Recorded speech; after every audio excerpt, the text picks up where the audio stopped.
going into Verbier, it like doubles up. It's more consequences, but also more opportunities.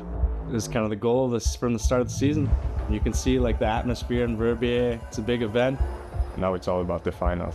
All of a sudden, world titles are at play. On this stage, like most of the riders have nothing to lose.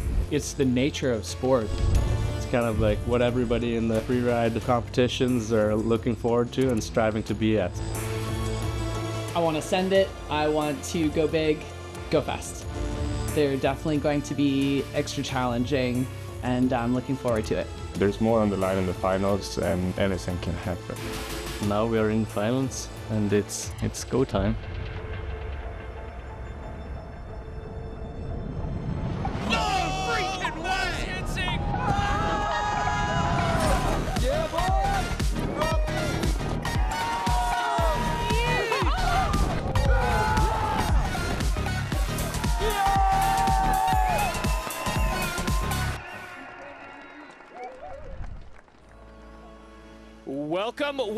Welcome to the Freeride World Tour by Peak Performance. We have reached our crowning event in Switzerland, the Yeti Extreme Verbier, the ancestral home of competitive freeride. The town is packed, the fans are absolutely frothing, and the vibe is electric. This is the final showdown for FWT 2024, and we couldn't ask for a better arena. World champions will be crowned on the hallowed grounds of Verbier today. Welcome to the Extreme. All right, we are live. It's Freeride World Tour by Peak Performance 2024, the Yeti Extreme Verbier, and we are buzzing right now. My name is Derek Foos. I'm here in the booth with Anna Smoothie, and we are ready for a show of shows. Anna, this day, it's just been building to this. Absolutely. The riders have been watching the Forerunners this morning. There's a lot of nerves. There's a lot on the line today, but everyone is fired up to rip into it. Yeah, nerves and gnar. We had four runners drop in, which is probably the most I've ever seen in an FWT competition. But effectively, each line got one. Some questions about snow, but I think answered well by the forerunners. Absolutely. It's been wetter than an otter's pocket in the valley floor this week, but we've had some good snow on the Bec de Ross, and it's riding well. It's compact powder. Absolutely. All right, we're going to dig into what got us to this point in the season, the Freeride World Tour competition format. We've been going all season long. The preliminary stages were 3 events, one right here in Verbier in January, Kicking Horse Golden BC Pro, and then the Georgia Pro, and that got us through from 53 riders, where the best 2 of 3 results were the keepers. At that point, we cut a ruthless cut. Half the field goes home or goes to the challengers, and we keep 27. Now it's best 4 out of 5. So less options to throw away, and it all comes down to today for the title. We've got about 20% more points on offer for this event, as well as stop number 1 of the FWT finals in Fieberbrunn. So more to play for, more at stake, more to do, more to be afraid of, and more to be excited for. Absolutely. So the riders have been here for a couple of days scoping out their lines and getting it all locked in for the grand finale. Yeah, and the scoping has been, well, it's been interesting. It's been nervous. You know, it's been a long time since 2018 that we've started from the top. There's only one rider in the field right now, which is Jonathan Penfield, that's actually dropped in from up there. So a lot of the scoping has had the element of the unknown as well. Not just the fear. Obviously, it's this huge mountain and everything, but unknown. Where do I go? How do I even get into those things? So being around the riders, Anna, has been pretty interesting as they try to figure it out. Yeah, it's been interesting to look into their strategies. We actually got the men's categories, snowboard men and ski men, up on the top of the Bec de Ross so they can have a look at how it feels from the top, so that the first time they let it rip on the face, you know, they've already scoped it from the top. Yeah, I think that was a really critical step. And speaking of that, I mean, this place truly is hallowed ground for freeride. It's been, you know, the birthplace of the Extreme. It's the finals for the FWT. And we got a chance to dig into the riders' minds to see how they feel about the Bec de Ross.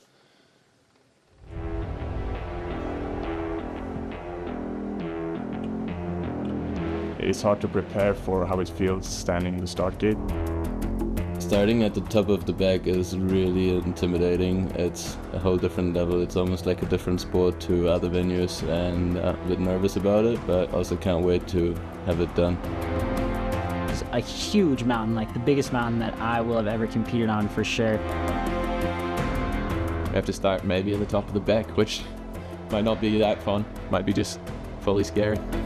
Well, it's really steep and a bit scary for me, but it was a dream of mine when I watched the tour to ski the back from the top, and on Friday it's the day. So certainly a lot of nerves at play today, Derek. Have you heard some thoughts and feelings from the riders? Yeah, it's a real balance between excitement and fear, and certain riders are leaning more on the fear side, certain riders a bit more on the excitement side. I mean, with the snow conditions the way they are, a lot of them, when they first arrived here, looked at the Beck and were like, oh, yeah, let's go. It's on. It hasn't looked this good in ages.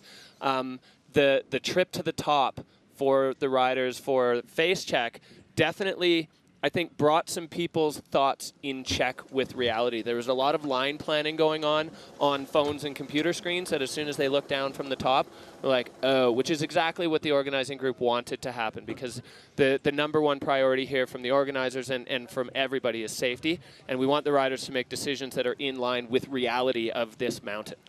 Yeah, and I think a lot of the riders have been checking in with FWT veterans, judges, getting some intel on what's actually possible on this incredible mountain. Yeah, it's been very cool. Steve Klassen, the absolute legend, the person with the most wins on the Beck, has been around the entire time, and he's made himself completely open and available to all of the riders, which I think has just been such an incredible resource for them to check in. Hey, does this go? Has anyone ever done that? Should I do that? And to hear him like, yeah, this works, that doesn't, the slough runs here, it's been just fascinating, especially for some of the younger riders. I mean, we have multiple riders in the field that are 19 years old, and they're going to be on the top of this thing for the first time with definitely dreams of glory in their minds. So it's nice to just keep it tempered, like I said, in check with reality and have some real information.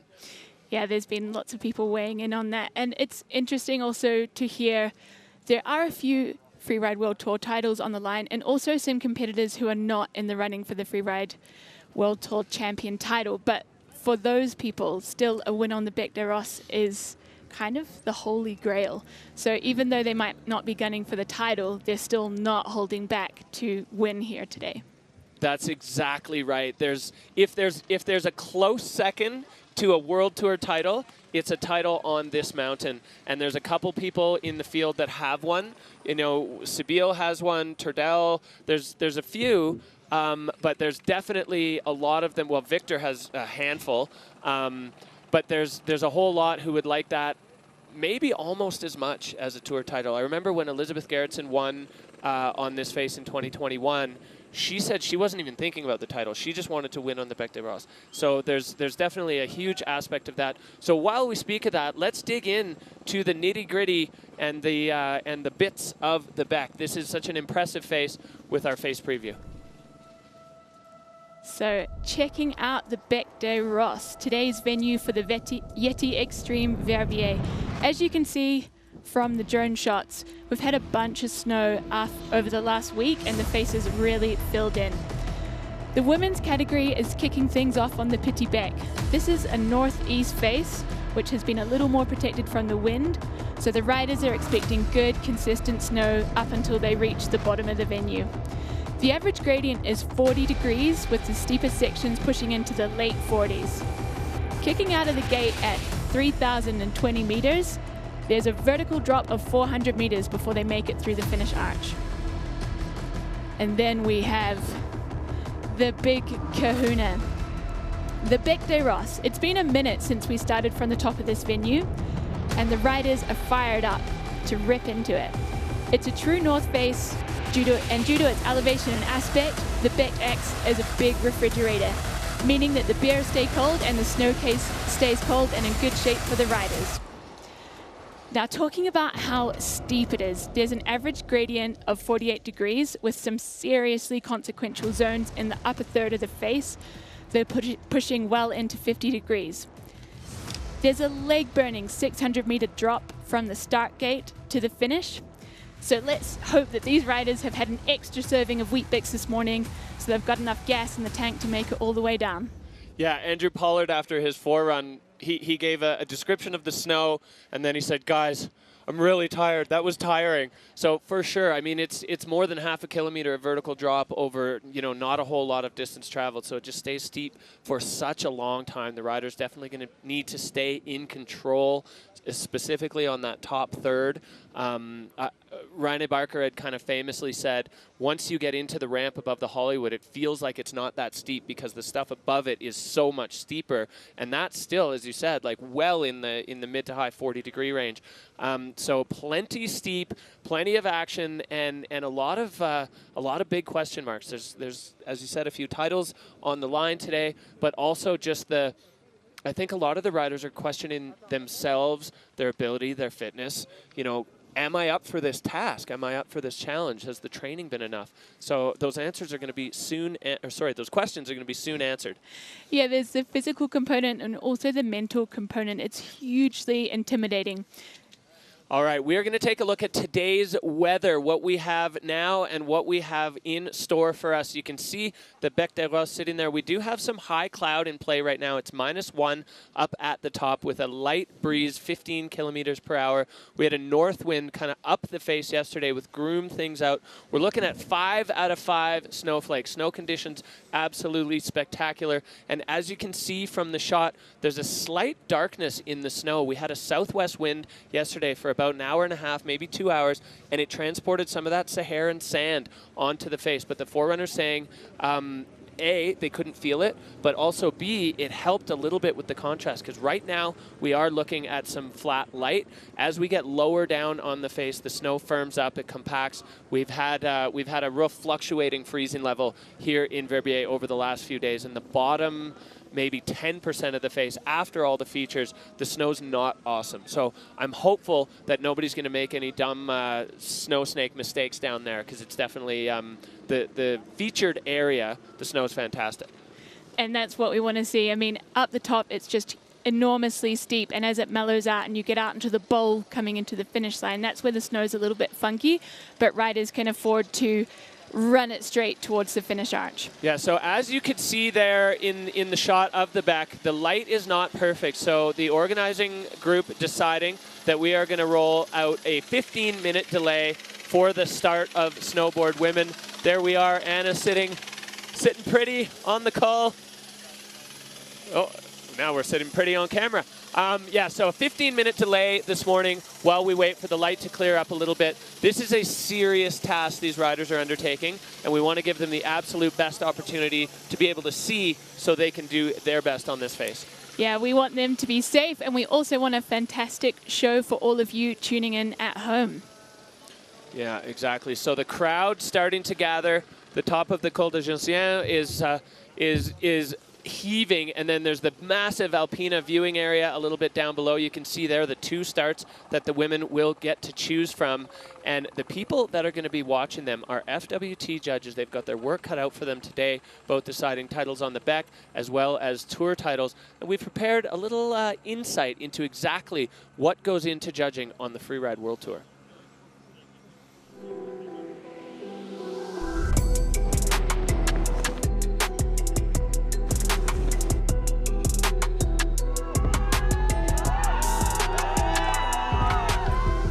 Hi, my name is Bertie Denevo. I'm one of the Freeride World Tour judges. We score riders from 0 to 100.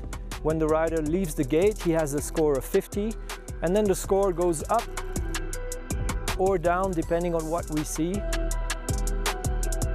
There are 5 judging criterion. The number 1 criterion is the choice of line. We'll judge whether the line was difficult or not, and whether the athlete did the best out of his line choice. Then there's air and style. How big is the jump? How many are there? Were there tricks in the air? Was the rider in control in the air? How were the landings? The landings are part of the jump. Then there's fluidity. We judges are here to decide whether the athlete was really fast or kind of slow compared to how exposed or how difficult it is to ski. Then there's control. Here we'll judge whether the rider was in control at all times. Then there's technique. For pros, we don't really judge their technique, but we might take off some points if they side slip in a place where another rider was taking turns. The score, like a temperature, will go up and down so that we have a score in our heads when the rider crosses the finish line. All right, well, an in-depth look at the Freeride World Tour judging criteria, how they do it. They know what they're looking at, and they know what they're looking for. These people are the best in the business, and they are just as fired up as the riders and the fans to see a great show and throw some big numbers out there at some banging runs. Yeah, I think they've been skiing around the last couple of days and taking in the Beck, seeing what is possible on this face. So I think they've been kind of scaling the face. It's been a long time since we've started from the top, so they've kind of been reworking that. Yeah, the scaling. So here we see them. This is our esteemed judges panel. We've got Laurent Bess, Bertie Deneveau, Michelle Manning, Laurent Gauthier, Ludwig Bianca, and of course, Juju, Justine Chevalier. She is inputting all the scores. So excited to be here with the squad. And everybody is ready to go here, fired up for the Freeride World Tour.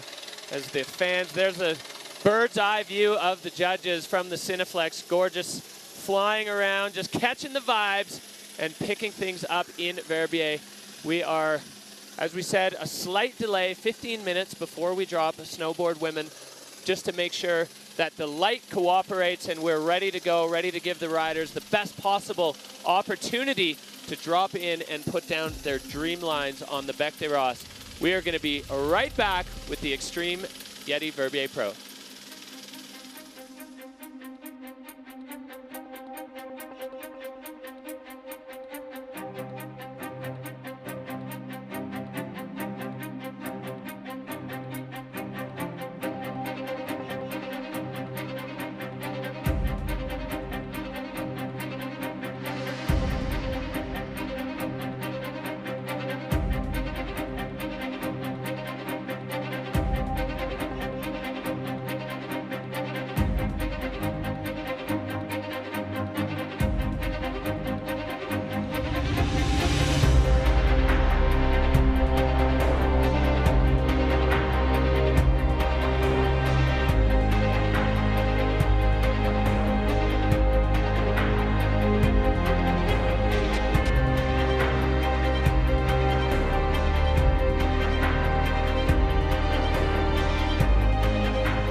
So in the booth today, we have an extra special guest for the Snowboard Women category. We have Siobhan Chalice, professional snowboarder and senior freeride World Tour Challenger judge. Welcome, Siobhan. Thank you so much. I'm so excited to be here. Thanks for having me. All right, so we've got Siobhan here. Siobhan, from judging and from competing yourself, it feels like you've got a pretty good insight into what the riders are going through in these moments before the comp starts. You know, we're delayed. That kind of increases the stress. What do you think their stress levels are like right now? Oh, honestly, I do remember those situations really well.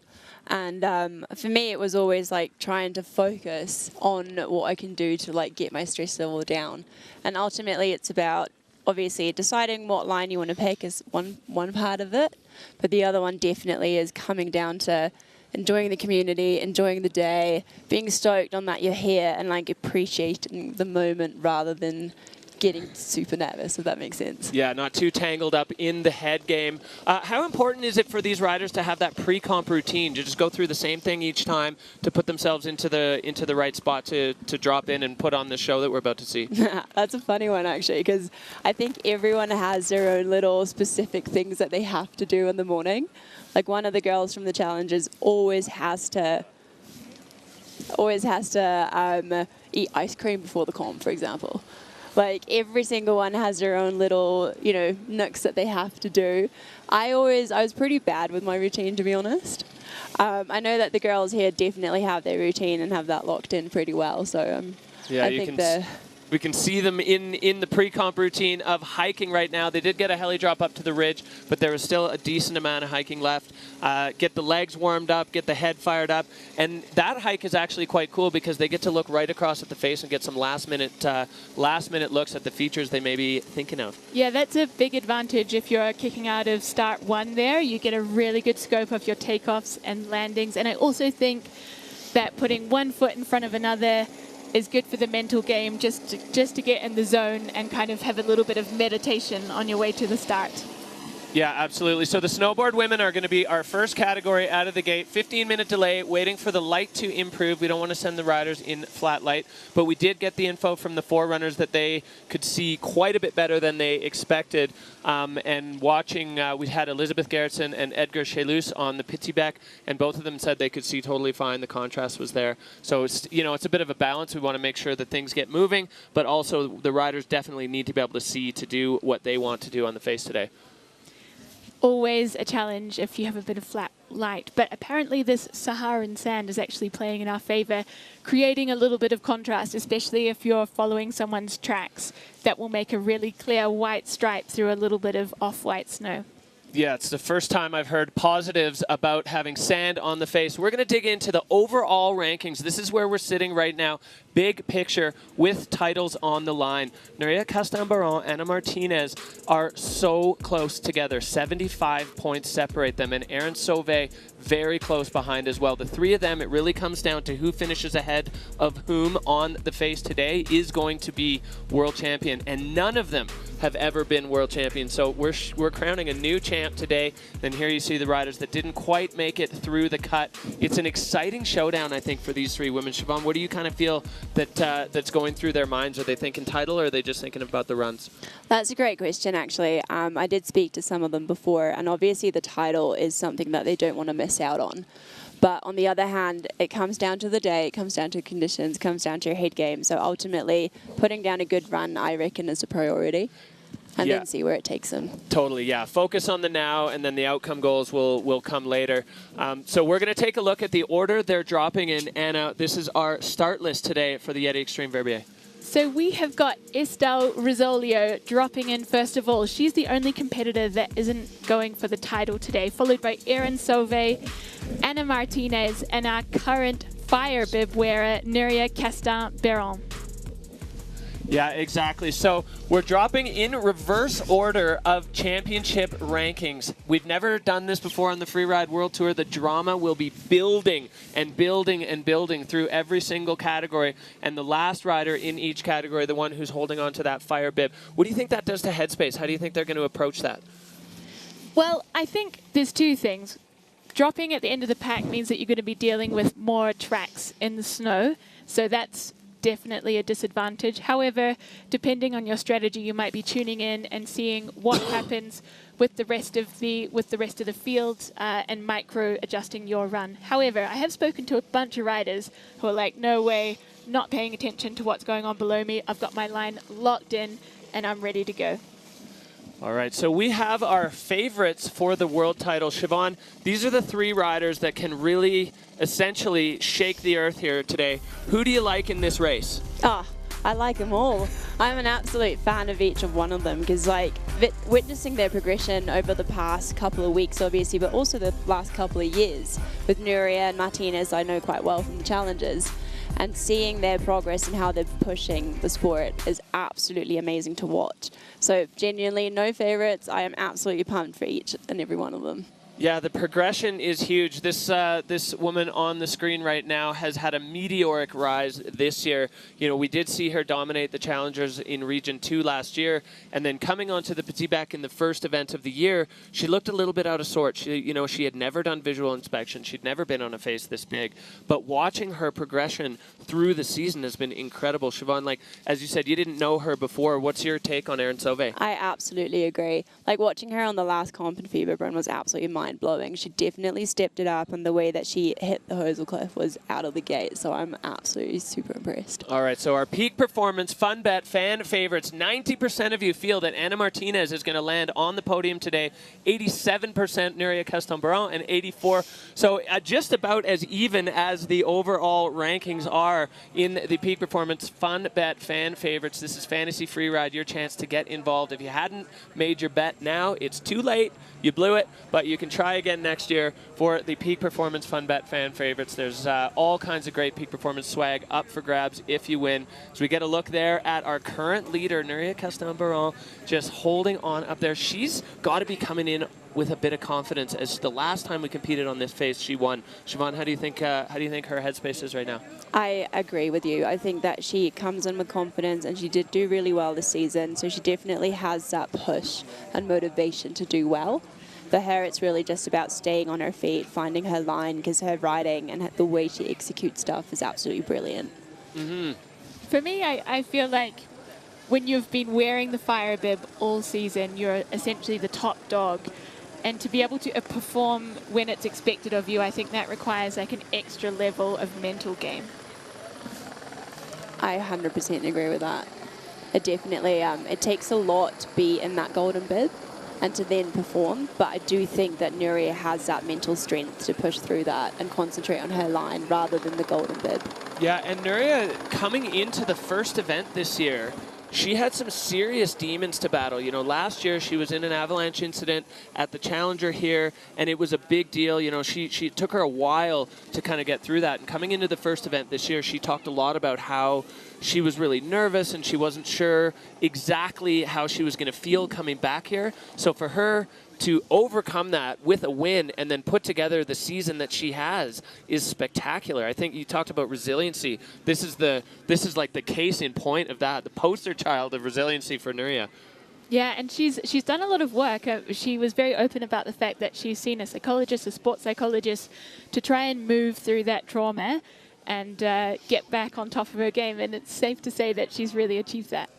All right, well, we have a little catch-up with one of our title contenders, Canadian rider and winner of the last event, Erin Sauvé.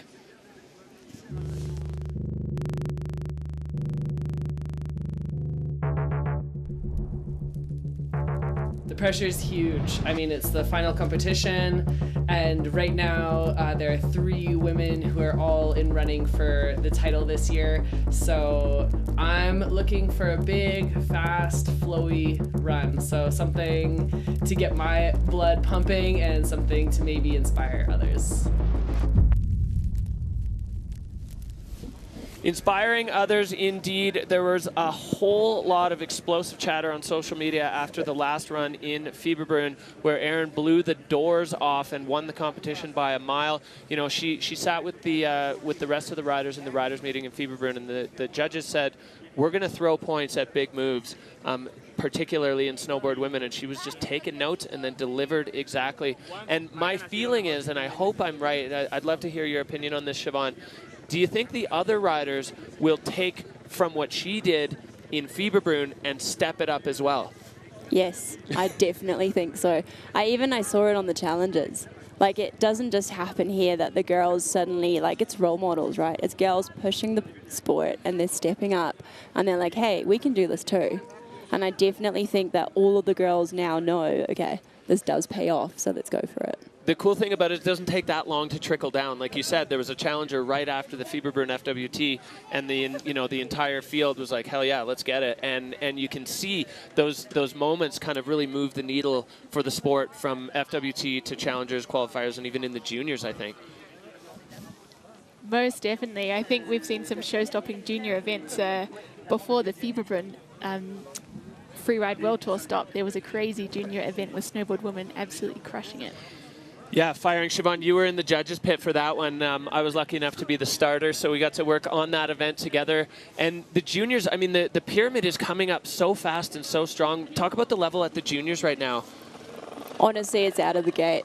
It is so enjoyable to watch, and it's just so fascinating and inspiring to see those Grommies just step it up. And I remember there was one Japanese girl, and she was just out of the gate. The way she dropped in was just, whoa, okay, here we go. And she was in for a wild ride. It was great. Yeah, that was exciting, and it's really cool to see the junior pyramid is paying off at the World Tour. When we look through these start lists in all 4 categories, it's full of riders that came up out of the juniors. We've got junior world champions in every single category in the field today, and all of them who came through that. They're so young, but they're so seasoned. They've already got the skills of veterans in terms of competition, and now they're just applying it at the World Tour level.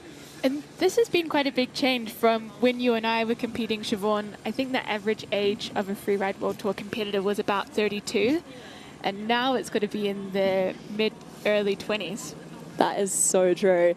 Yeah, I do notice that they're all getting younger and younger, and then coming up from the juniors, like watching, you know, like big names in the field, and then watching them at juniors, and you're like, oh, hey, that's the daughter of this guy, or that's, you know, like, it's just so cool to watch and to see them progress and to see them living that passion and writing their own narrative and getting their own story done. And that's just, yeah, it's beautiful to watch. All right, we've got the Alpina spectator area filling up as Jumbo Tram after Jumbo Tram just spilling people out here on the call. Everybody excited to watch the Yeti Extreme Verbier, getting so fired up for the show. We're just minutes away from the first snowboard women dropping, and you can see the spectators are starting to really get buzzing. The vibe up here, the atmosphere when the forerunners were running, even outside of the competitor zone, was just electric. It's such a good day out. People bring up their picnics, they bring wine, beer. I've even seen lots of people cooking up a fondue on the Col de Gentian here, ready for the show and just having a good time and making sure they cheer everybody on. Yeah, one of the local juniors, part of the Martin Bender squad, Les Gorilles, he had a pizza oven that operates off a propane bottle that he was going to bring up and be selling pizzas to all the homies. So Jordan Williams, I hope you brought the pizza oven up here because everybody's getting hungry for free ride, hungry for action on the Bec des Roses. Petit Bec is first up, and it's going to be great. The difference in how filled in it is compared to when we were here in January is unbelievable. It's looking good, and I feel like the light is also brightening just a little bit. You can see Aaron there checking out the view from the start gate. Yeah, talk about the view from the start gate, Siobhan. When you get onto a big face like this and it goes extremely steep right off the bat, you know, you're battling always between the fear and the excitement. Which side do you think that kind of leans on when the start gate is so gnarly straight out of the top? Oh, it just sets the tone for the entire run, to be honest. Like, it's super exhilarating, and you just know you can't go half-assed. You really have to get yourself going, and having, like, a super steep start of the run honestly always put me into a better headspace than something easy to start off, because that exhilaration just pushes your adrenaline level and gets you into the flow way faster than something that starts slow. Definitely, and we see our first competitor there, Estelle Rosolio, in the start gate. Yeah, we are 30 seconds away from kicking off the Yeti Extreme Verbier 2024. This is the culmination of the entire season, building up to this all season long. And it feels like a nice bracket that we started here and now we're finishing here. And we are going to wrap things up. Estelle Rosolio has been a little bit meteoric, up and down, bit of a roller coaster ride, delivering some of the biggest moments that we've seen from the snowboard ladies, and then having a few runs not quite go her way. So she's got that bold style. She's Sandiaz. I'd love to see for Estelle today to put one down on her feet and really kind of help all of us remember exactly how gnarly she is. She's sitting in 4th overall right now, 4 riders in finals, and Estelle Rosolio is ready to kick things off as she drops in, and we are on. So she is dropping in from start 2, making her way through that chute to access the lookers left of the face. It's looking pretty filled in here, and she's making quick work of it. She's holding on super well at the moment, heading down to 1 drop, right, perfect. Keep it going. And what you can see here, this area is more filled in than last year. There was a last comp, there was a mandatory air to exit, but Estelle has gone way up and put herself above some serious terrain, essentially looking like a mandatory double now. Looks like she's just getting eyes on where she wants to go. Trajectory critical here if you want to land this. So Estelle into the fall line, and she's off. But not being able to stick it, just having a little sit down in the landing there. She's picking up some speed as she moves through the center of the face. Well, plenty more terrain options as Estelle comes over top of this chunky block into the takeoff and landing perfectly. Siobhan, this is exactly what the judges like to see. Absolutely. That was a 4-point landing, super well executed, no hesitation before, absolutely brilliant. She's still picking up speed. Now, we heard from the forerunners that right around this elevation, the snow gets a little bit weird. It's had some heat in it, and there's definitely a change. So this is where we're all going to be nervously waiting for the riders to get under that finish arch and wrap up their run as Estelle Rosolio, our first rider, and she is through the finish. God, she must feel so excited after that run. Yeah, you can kind of see that she doesn't even know. It's a bit of mixed emotion. You know, there were some strong moments of that run, but of course the long pause here as we look back. Siobhan, run us through this run a little bit. Yeah, so that first cliff was definitely super well executed. That will definitely dock points on fluidity and control, as you can see in the judging criteria. The butt check is not a big issue, to be honest. Like, it's super hard to land those cliffs in those conditions, and she executed this one absolutely perfectly. Brilliant. Nice one. So you see that pretty direct route there, just a bit of a loss of fluidity as she was lining up the right takeoffs and landings there.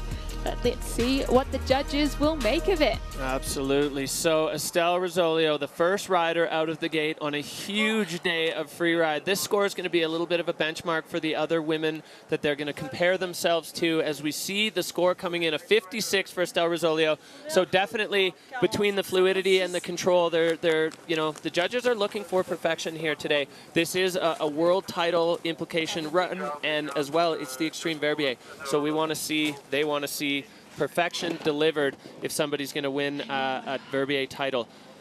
Exactly, and every second of hesitation usually is a point minus, which explains why it's on 56 and not in the 60s. And then the butt check on top obviously pushes the score down, but overall her line choice was absolutely phenomenal. All right, well, we are back to the start gate for Rossland's Erin Sauvé. She is fresh off a win in stop number 1 of the FWT finals in Fieberbrunn. She's riding a wave of confidence. She's looking for a little bit of redemption on this face as well, as her first foray into it back in January at the Verbier Pro didn't go exactly to plan. So Erin Sauvé waving to all the folks back at Red Mountain as she kicks things off on a title contending run. Dropping in from start 1 there, hopefully she's been able to scope some of her takeoffs and landings on that hike up. She's lining up her first feature here, finding the right takeoff, stomping that one, and really good board control. Yeah, that was beautiful. The way she executed that turn after landing is definitely something that speaks to her technique and how she can read a face. Now that she's going into the next zone, I think she's going to hit another pretty big feature, lining that one up perfectly. Going huge there, and 4-point stomp landing. Yes, Erin, that was dope. Erin Sauvé showing that she has learned from the past lap down the Petit Bec, and she has put all the pieces together so far. Still not done though. Erin lining up another feature underneath this long block cliff. We saw a lot of play on that one early on in the season from Ski Women, and Erin Sauvé clean with some chunky features in that run. Yeah, that was huge. Like, you can't underestimate the steepness of the face and then picking out those features, and the way she executed it without any hesitation is absolutely brilliant. Yeah, that was a spectacular run there from Erin Sauvé. So she knew coming into this that with a win, and we've got the Yeti cooler jump there in the finish area. Erin Sauvé finishing with a flourish. Finishing with a cheeky little front flip to end it. Love to see it. All right, Siobhan, take us through this replay. So the first feature that she hit, again, no hesitation, got in a little indie grab there, which was super epic. Keeping going to the next feature, again, no hesitation. You see the way she sets her turns above that cliff? It was absolutely brilliant because she set herself up in the right direction to land on the snowboard. You have to consider that we only have 2 edges, right? Like, one ultimately to land on, which makes the whole game a lot harder. And Yeah. she did that perfectly well. Laying the tail down, you could see the board flex a little bit. The riders with these snow conditions want to come in a little bit tail heavy so they don't punch through the crust and get bounced. As we see if we can hear the 2 ladies catching up. All right, well, judges have had their say quickly. 89.33. Erin Sauvé setting the bar once again for snowboard women with an absolutely spectacular run. Anna, wow. That airtime in her run was just absolutely phenomenal, putting the full flex into those Kootenay quads. Yeah, that was brilliant. And she actually, like, the way that she did her run, having 3 big features in there is super impressive. Absolutely phenomenal. Well, Erin Sauvé in Fieberbrunn, when she was walking over, said, I've always wanted to sit in the hot seat. And I feel like this is starting to become a little bit of her home. With runs like that on the Freeride World Tour, we can definitely look forward to seeing more of Erin Sauvé in that Dina Star hot seat. But we are nowhere close to done, as you see just how exposed these 2 start gates are. It's a knife ridge, and we have our next rider and our next title contender, Ana Martinez. She's a former junior Freeride World Champion. She's sitting 2nd overall right now, and she is ready to go on course right now. A rookie in contention for the title. Unbelievable scenes, dropping in from start 1, already catching some airtime and looking super solid and comfortable in that steep terrain. She's looking together some more features here. Beautiful landing. She's picking up some speed, heading down to the next feature on her heel side, setting in a turn over that windlet, I suppose. Yeah. Well, Ana Martinez adding another feature above the one that Erin Sauvé hit, so definitely building up the line score with another air here, picking up speed. She's so strong on her board. A little bit of a powder cloud there, giving herself a face shot on the petit back, and another chunky one here as Anna lines it up on that toe side edge. And stomps it. Stomp, barely any hesitation. Then, oh, Anna just going down. The forerunners did mention that where the tracks are, it starts to step out a little bit, and you could almost see it looked like she dropped into an old track, and it just bucked her a little bit on her board. True, but she's not done yet. She's heading into her last feature with a little butt cheek. That's okay. That's a sick feature. Look for like icy feature, right? Yeah, a little bit of an ice fall up there on the petit back. So Ana Martinez doing her part now. She's going to make her way into the finish arch. Definitely a few issues in that run that I think the judges are going to really take into consideration, especially after the perfection that we saw from Erin Sauvé. But certainly Erin building a line score on that, or sorry, Anna building a line score on that one as she ticked off a bunch of features in that run. Yeah, she had a stacked run, and to like put that down and find every feature the way she did is super impressive.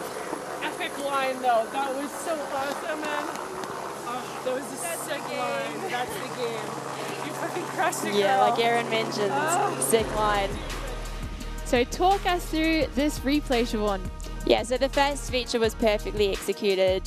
Then coming into the second one, she also sets her turn super well.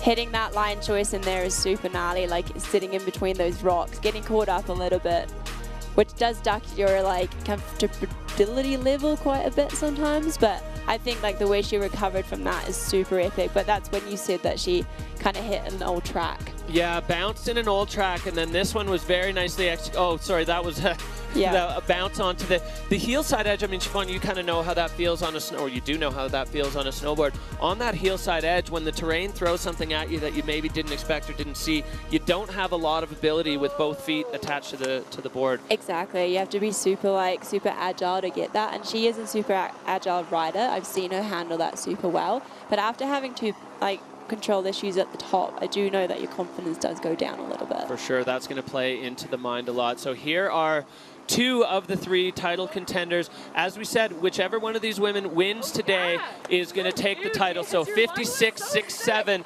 Anna moving into second. That is a huge threat battled off from Erin Sauvé as she now sits in that seat waiting for one more rider to come, and it is that woman right there, the spectacular backdrop of the Swiss Alps behind her, Nuria Castan-Baron. She's wearing the fire bib. She is in first place overall, but if she wants the title, she has to knock Erin out of the hot seat, and that's a big task with the run that Erin put down. But Nuria has a win on this face this year, so she's got the confidence, she's got the skills, she's got the ability to do it. Now it's just time to execute. So the Spanish rider, a couple big stomps to get her board and legs ready for what's to come as she kicks out of the gate.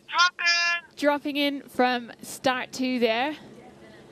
This section always gets a little rutted up, but she's handling it well, making her way through into the face to find her first features. Making a big toe side turn there, finding the right takeoff, stomping it. Beautifully executed. The way she sets her turns to get her cliffs done is absolutely phenomenal. Now she's making her way down to her next feature. Again, no hesitation. Oh, perfect stomp, brilliant. Taking out speed. And another perfect stomp. She's absolutely ranking up those scores, man. Controlling the speed with that heel side turn as she's kind of moving over to the looker's left, rider's right side. And there's still some features stacked up here for Nuria to continue building that line score. Incredible riding here from our rankings leader. Nuria has another one lined up straight off the end and stomped again. Into a cheeky double. Love to see it. I can see why she has been wearing the fire bib all season. That was an absolute screamer run, and she is not done. Riding her way through towards the finish arch. Oh, the judges are going to have a good time discussing that one. That was really well done. Super well executed. Great speed, no hesitation. Stomp. This is exactly what we want as freeride fans. We want the best riders laying down their best runs and put the judges to work. And Nuria just adding a little air and style right to the end. It doesn't end until you're through that arch, and Nuria wrapped up the relief, elation, all of those things combined that these riders feel in the finish. So sick. Woo! What a run. Oh, good. Yeah, God, I wonder how the two of them are feeling right now. All right, well, Siobhan, we've got the replay here. The look on Erin Sauvé's face as she's watching Nuria ride. Yeah, so the way she executed that, taking out a little bit of speed to make sure she can handle the speed afterwards, was super, super smart. Setting the turns beautifully for this one too. And another stomp. She's definitely stacking up those points. It'll be really hard to figure out which one's leading on this one, to be honest. The heel side speed control after that air out of the mandatory, what was the Geraldine Fashionat mandatory, now you don't have to, but obviously these riders do. Such great board control and putting herself right into another feature. We'll see if we can catch up with what they're saying.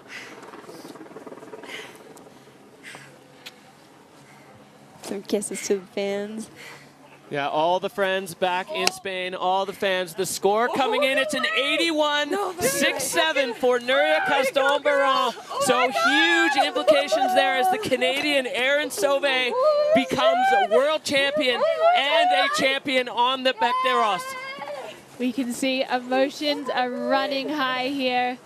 Lots of tears, lots of big hugs between these competitors. Oh, I need to put some sunglasses on. I've got goosebumps, to be honest. Hide my eyes. Mwah! I love you guys at home. Thanks for watching. Mwah! Thanks for supporting. I love you all so much. Oh! Well, she just said she's going to have to put sunglasses on to hide the tears flowing down her face. The joy there of Erin Sauvé, our brand new freeride World Tour. First of all, the Yeti Extreme Verbier champion. Here is the look at the scoreboard today, Anna. So we've got Erin Sauvé taking the big W here, and also for the overall, Nuria Caston-Baron with an outstanding run in second position, and Anna Martinez in third with Estelle Rosolio in fourth position. Unbelievable. And another huge score delivered there from Erin Sauvé. There is your podium here as Anna Martinez popping the top with her teeth. This is it. Third place in the bronze medal for Anna Martinez. Second place, Nuria Caston-Baron, and Erin Sauvé, the champion on the Bec. I'm honestly beyond excited for those girls. Yeah. What an incredible show. So this is what's happened. It is as the event rankings, your brand new freeride world champion, Erin Sauvé, with the win on the Bec, cementing her title here on her first season on tour. Rookie world champion, Nuria Caston-Baron, a very close second. Anna Martinez, Estelle Rosolio. That's your top four. That was the field today, and that is where we ended up. Siobhan, what a show we had from the snowboard women. I feel like the entire category just elevated itself. It was so sick to watch. Like, the way that they're pushing the sport is absolutely phenomenal, and I honestly can't wait to see what the future holds for those. All right, well, we are going to head down to the finish with our brand new world champion and champion of the Yeti Extreme Verbier, Erin Sauvé. Describe what you're going through right now. Oh my gosh, I can't describe it. This is a dream come true. This is insane, man. I'm so happy to be here. I couldn't do it without all the support, all the love from home. So thank you, everybody. This is amazing. Well, a huge congratulations to you, Erin. You've been taking notes. You've been listening to what the judges said. We've got your run on the other screen. Just so spectacular. Full send for the entire time. A massive congratulations to our brand new world champion from Roslyn, BC, Erin Sauvé. We are going to be right back with Ski Women. Yeah. So sick. Yeah.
Welcome back to the Yeti Extreme Verbier 2024. We just had fireworks from snowboard women, and we are ready to kick things off with ski women. We have a very special guest in the booth with us, 2021 Freeride World Champion Elizabeth Gerritsen. Elizabeth, welcome. Thank you very much, Derek. Hi, Anna. Great to have you in the booth today. We're excited to get your insights. And you've also been on the face this morning as our forerunner. Yeah, I was privileged to forerun the Looker's right side of the back, and the snow was amazing. So I tried to hype the girls up, and I told them it was going to be a sick show. I think the snowboarders just showed us that. It definitely worked. When you skied, we were up here on the call, and the mood just went up about 99%. Watching you come down and ski, watching the snow spray, hit a couple, decent-sized airs on the forerun, which I think did a lot for the riders' confidence. You've been on the other side of that. How much does it mean when you watch a forerunner ride like that? I think the forerunner definitely sets the mood for the day. If you can see a forerunner having fun, stomping sizable cliffs, it goes, and you're like, oh, okay, it's on, And I really wanted to give those girls that perspective, and they're all my friends, so I want them to do well. So I was just super positive about it, and I'm so excited for this show. Perfect. Well, we're going to take a look at where we're sitting in the overall picture right now in the ski women's category. This is where we sit with Astrid Chelus, rookie on tour, but she has not been skiing like a rookie. She's had such a solid season. Hedvig Vessel, the boss, the queen bee, she's just been on that slow burn, creeping up, and she's so close to Astrid. And Manon Lowski very close behind in third. The battle for the title, it looks like it's going to come down to these three, but Sibylle still has a mathematical chance, and you're very familiar with that outside chance of taking the title, and it'd be hard to count Sibylle out, as she's a local and she's the only one in this field that has a title on the back under her belt. Yeah, I'm so excited for all these girls' runs. I mean, the level this season has been insane. I think it's one of the best seasons for ski women ever, and I'm actually kind of happy I didn't ski against them this year, because that would have been tough. They're just so good, and also so young, but yet so experienced. It's super inspiring to me, at least. So let's check out the start list today. We are running the ski women category in reverse order of ranking. So we've got Zuzana Wittig dropping in first of all, followed by Sibylle Blangeon. Manon Lowski in third position, with Hedvig Vessel fourth, and our current leader Astrid Chelus wrapping up the category. So excitement building. Yeah, Elizabeth, we're dropping all the categories in reverse order of their standings in the overall rankings. What do you think that does to the mental side of this for those later runners, for Manon, for Hedvig and Astrid, dropping later? Is it advantage, disadvantage? What do you think? I think it depends if these girls are going to watch the live stream like on their smartphones on top. If you're not watching it, I believe it's not going to change anything. But if you are watching and following and kind of see which lines score well, which tricks score well, that can kind of like mess up with your game. So yeah, I personally don't do that, and I wouldn't like expect them to do that because they're such smart riders and they're really good with the mental game as well. So I don't think it's going to make a big difference. All right, we're going to take a look at our favorites. Elizabeth, these are basically the three that are in contention. What do you think the strengths are of each of these riders? Oh, that's a tough question. They're all so good. These three girls the three of them have showed a backflip this year. So I think that's maybe something we can expect for sure. Big airs as well. It's really strong skiing. I mean, I can't pick a favorite. Don't get me there. Well, here's what you thought. The Peak Performance Fun Bet fan favorites. 88% of you feel that Hedvig Wessel is going to land on the podium. 78% of you feel the same way about Manon Loeschke, and Astrid Chelus with 77%. So these Peak Performance Fun Bet fan favorite votes are very similar, as we saw in the snowboard women, to the actual rankings. I do want to just ask you, you were talking about riders in the start gate watching the live stream. You said you don't, but some riders do. It feels like there's stuff to be gained, but also maybe some real head games that could come into play with that. Yeah, so the thing that can be gained for sure is like some really good insights within like what goes and what doesn't go and snow quality and stuff. But as I said, it's a tricky game to play because if you see someone do an insane run, then it's gonna make you stress more, I think. And actually speaking to some of the riders, I think they changed their strategy, their approach to that according to the face. And with the Bec de Ros, it's such a consequential venue, you have to have your run so dialed. You don't really have the possibility for an A-B line. And I think that means that less riders will be looking and adjusting their lines according to what they see below them. I totally agree with that. Yeah, and this being such an individual sport, while everyone is on the start list and on the ranking sheet, they are competitors, it still is each rider doing what they feel suits their skill set, suits their style, suits their line choice. So it really is, I think, so different from many other sports where it's not a direct head-to-head competition. You're not knocking somebody over or anything like that. You got to do your thing and then just see where the numbers fall at the end of it. All right, well, here we go. We've got Zuzana Vitek. Zuzana had a win on the face here at the beginning of the season in the Verbier Pro, so she's got some confidence, but she's also nursing a bit of an injury picked up in Fieberbrunn on her knee. So it's going to be interesting to see how Zuza kind of takes today on. She's not in contention for the title, but she would love to have an Extreme Verbier title. We are underway with Ski Women here 2024. So Zuza is pushing out of start one, heading over to find her first bit of airtime, test that knee out, and looking pretty solid there. Yeah, this is the part that I skied this morning, and this is really good snow, and I think she's showing that. Skiing super well. The knee looks good to me. Yeah, well, she's been strapped up by Sybille Blangeon, the best physio on the mountain, and she's looking super solid there, getting some more airtime in and skiing super fluidly between features. Such strong ski technique from the Polish rider as she sneaks through the side door here and right off the nose of that air. Wow. Zuza stomping. All right, well, kicking things off with a bang here for Zuzana Vitek and a chunky feature lined up below her. Coming up to find her takeoff. Perfect landing, riding out pretty straight there. That was beautiful. All right, well, one more feature underneath, and Zuza opting around that one. She flew off that one in the earlier event this year. So, Elizabeth, you were talking about the snow. It looked pretty good there for Zuzana. Yeah, I think she made it look super good and really easy, really lacing that turn and being patient in the turn. She's still going. She is still going way out to the rider's left. Another big dog, and Zuzana stomping at the very bottom. We haven't seen that come into play very often here on the Petit Bec. She's got a bit of a swerve to make it over to the finish gate, but handling it like a pro. So no real evidence, at least from our seats, of a sore knee there for Zuzana. What an impressive run. she seems happy. She's got a big smile on her face. And you know, she wasn't sure if she was going to compete, and I think like she definitely took the right decision. She was riding so well, and yeah, the knee looks good. All right, Elizabeth, run us through this replay as we see the top section of Zuz's run. She started strong and continued with that same level of intensity. Yeah, I think she like started out kind of testing the snow, you know, like taking those turns easy, and then the run just got better and better with like higher and higher cliffs. And you can see that in judging criteria as well. Yeah. That was quite a flat landing that she took pretty well there and just managed to pack so many big features into her run. And you could see that, as you said, Ellie, with the line score there, just jacked right to the top of the scale. There was not really anything that she missed or went around. And then what a great way to finish. That's a really unique line choice, unique feature choice for Zuzana. She's got to get on that left leg to get into the finish, and she is stoked.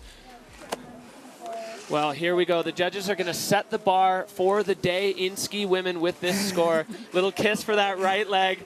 Big thanks, as you said, Anna, for Sabile to strap her up. We see the score dropping now, and it is going way up, 88.67 for Zuzana Vitek. So she's done her part now, and this could be a real interesting spoiler. As we said, she's not in contention for the title, but her finish today can have huge implications for the other women.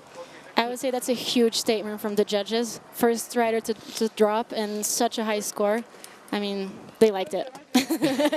They loved it. Well, we liked it too here in the booth. Hopefully at home you also enjoyed watching that as we are back up to the top. Start number 1. There you can see just how exposed that start gate is on that high ridge. The Alps backing the backdrop, being the backdrop here for the Yeti Extreme Verbier. This is the grand finale, the culmination of the 2024 season, and these riders all wanting to have their say. This young lady is the only rider in the ski women's field who has won here on the Bec. Local Sabile Blanjean, another rider coming up through the junior rankings, attending that Junior Freeride World Championships, winning on the Bec. She's done it all, and she's going to want to back that up. Sabile Blanjean from Verbier is on the Bec. Just navigating her way past those cameramen from start 1 to find her first air. Slamming some turns down there. It's getting a little bit chopped up. Very impressive technique. She wants it. Skiing over exposure, over this bluff. Beautiful. Wow, that was so impressive. Super nice from Sabile. And she is carrying some real speed through into the next section. And another one sneaking through that little door. No hesitation, not even a slight speed check. Sabile Blanjean landing almost in the same spot as we saw Zuza land, but she has got more to come. Another air there, using that technique that got her the win in Georgia and wanting desperately to back that up with another win here on her home soil. Sabile Blanjean, you can see the finish gate still looks like it's such a long way away. She's flying. She's going to be stoked with that. Yeah, it was a solid run, and she has been such a team player here for the Verbier crew. She lost the pole. Oh. Putain, j'ai perdu le bâton! Ooh. Oui. Swearing. Putain! Well, the emotion coming out of Sabile Blanjean, we didn't catch that when it first happened, but somewhere along the way, losing a pole. Ellie, maybe we can see exactly where that happened.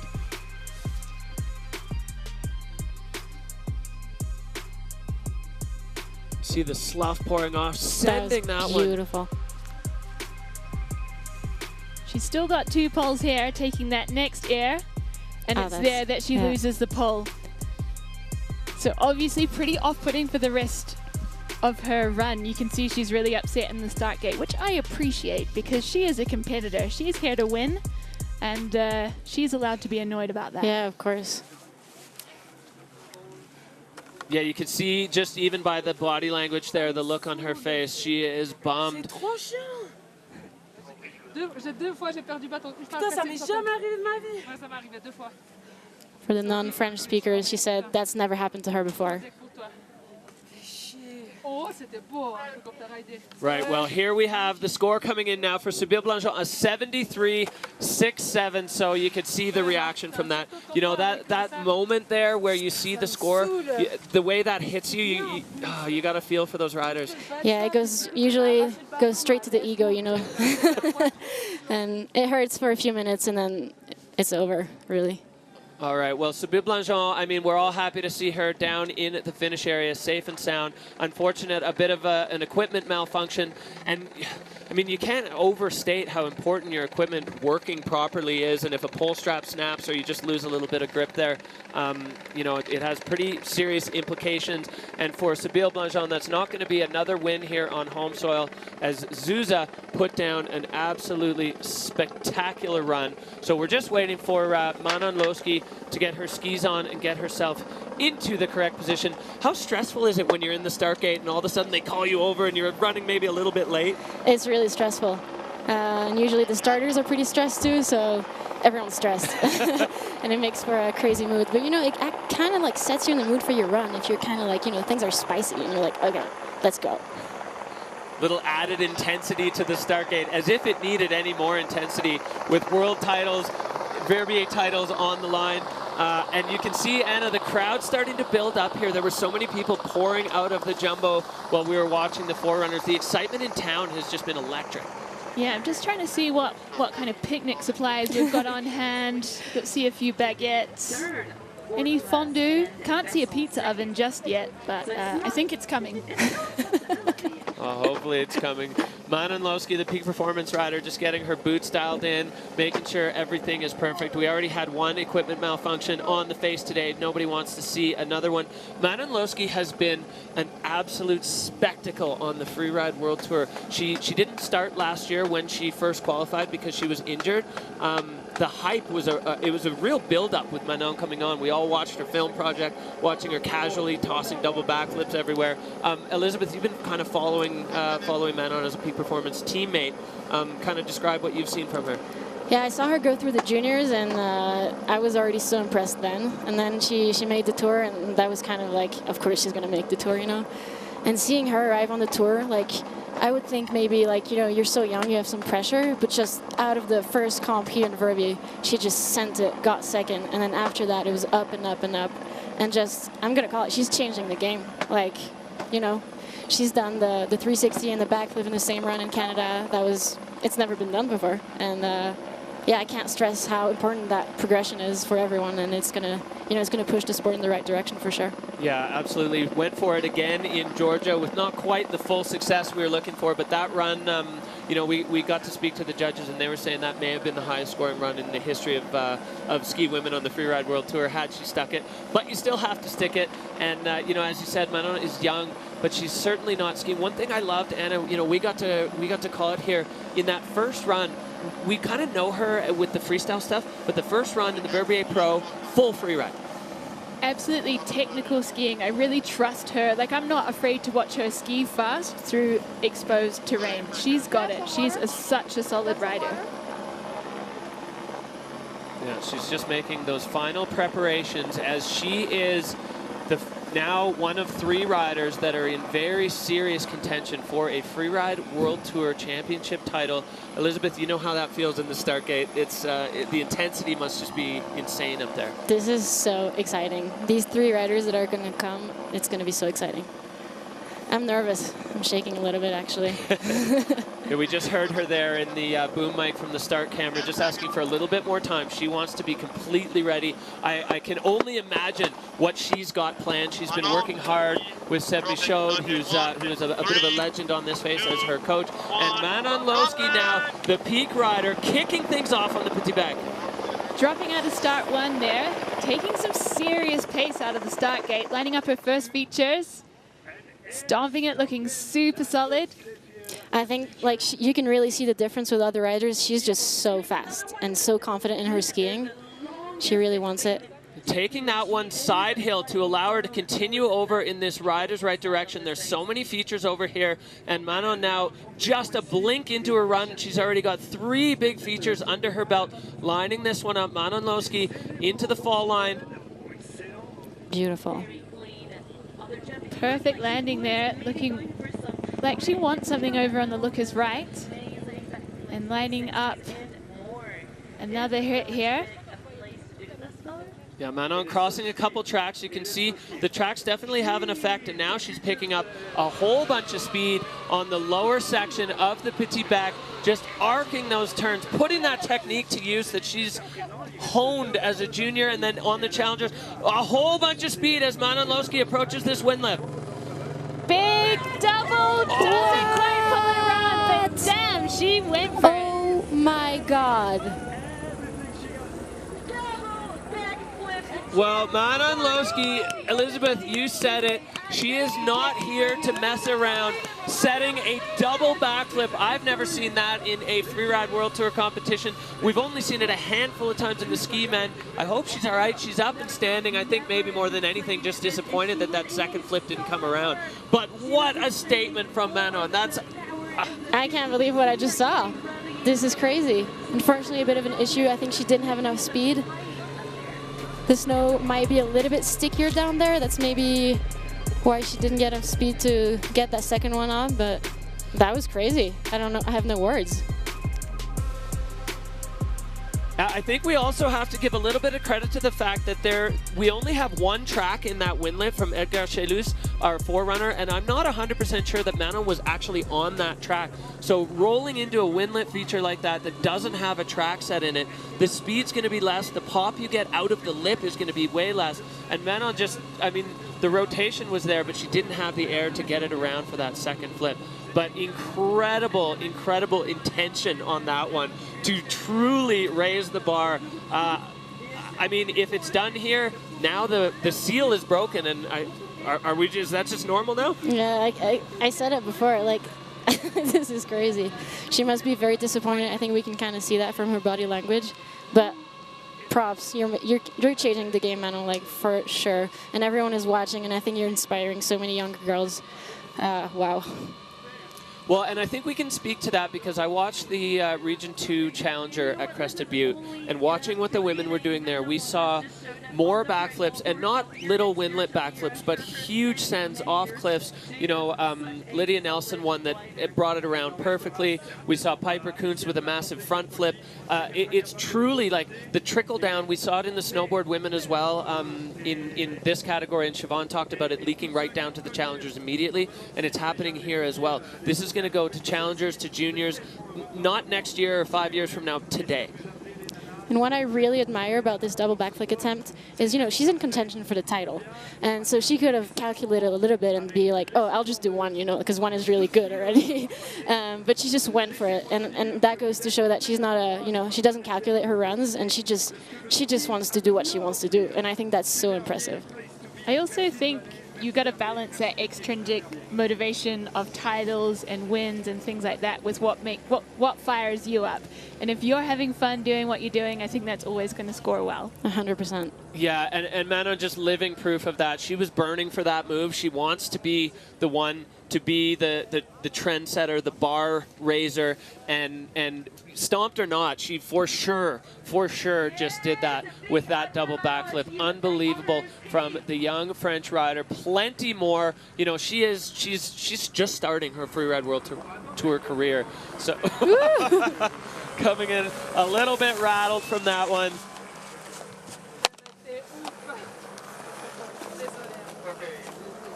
So that's a no score for Manon Loeschke. Her désolé from Zuza. I'm sorry. We're all sorry that didn't work out. But again, Manon, hold your head high because that was incredible. Truly, truly inspiring freeriders. She can be so proud. All right, we are going to check in with one of our other title contenders, Hedvig Wessel.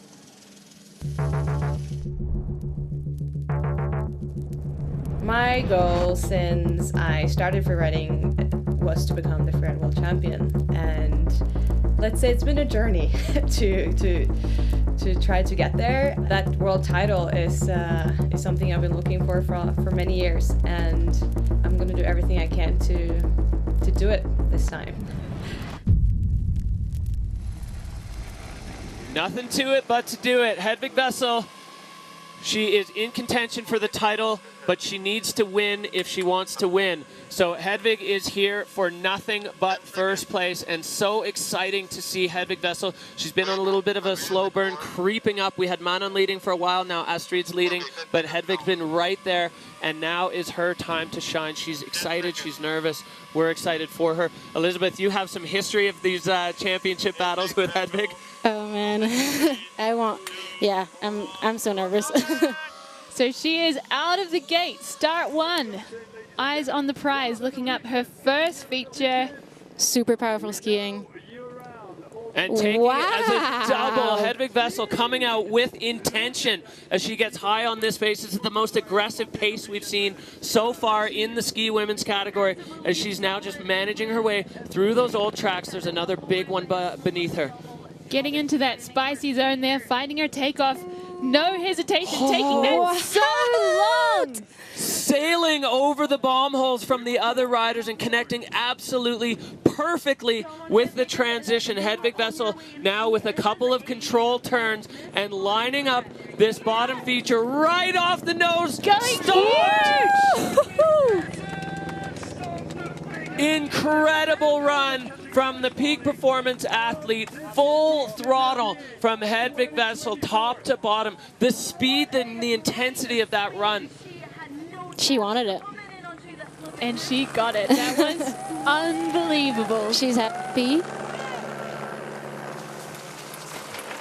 I think. Happy-ish? We'll see what the judges had to do. The two compatriots there, competitors for a moment, but travel buddies and ski buddies.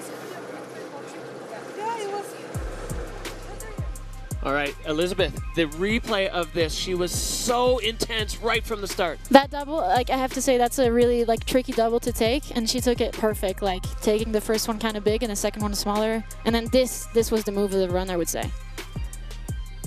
So big, and her connection back to the snow was perfect. She took that one long as well. All those off-season squats and deadlifts coming into play.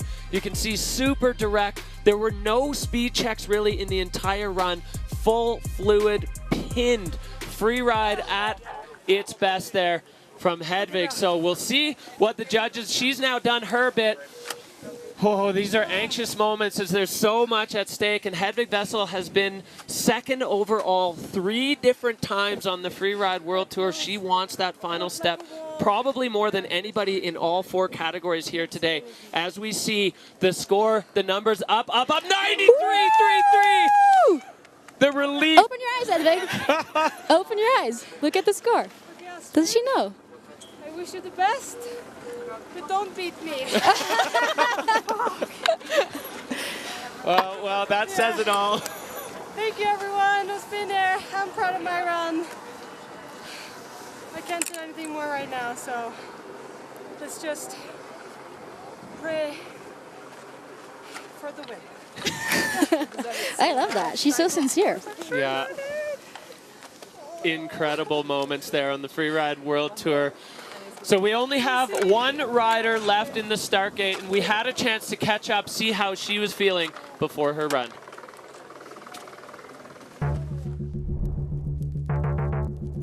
I think I have more pressure than the Eurocomp, for sure. Because now I'm here and I won the title. I want to go big, but I also want to stay on my feet.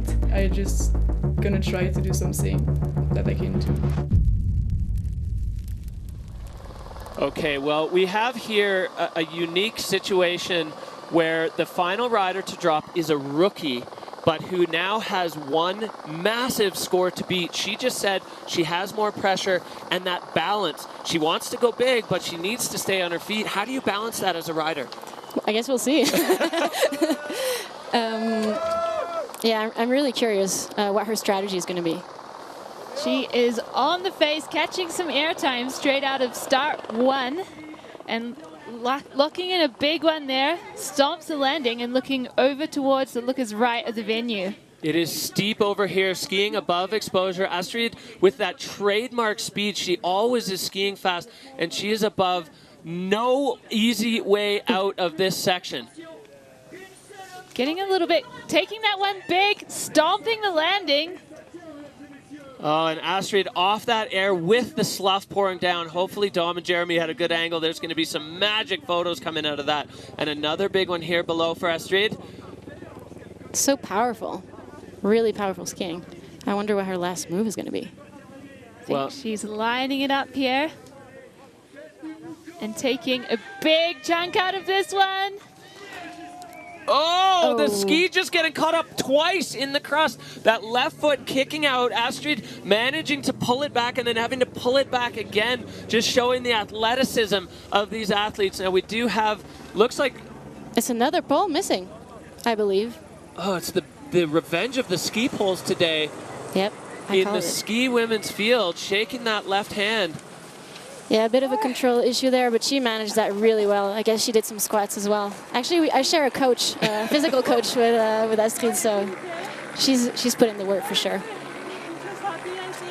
All right, Elizabeth, let's run us through this replay as we see Astrid Chelus, the line score maxed out. You know, getting into it straight from the start, that's really good for your mental game if you can get a hit. As we see those beautiful turns, and that perfect little transition.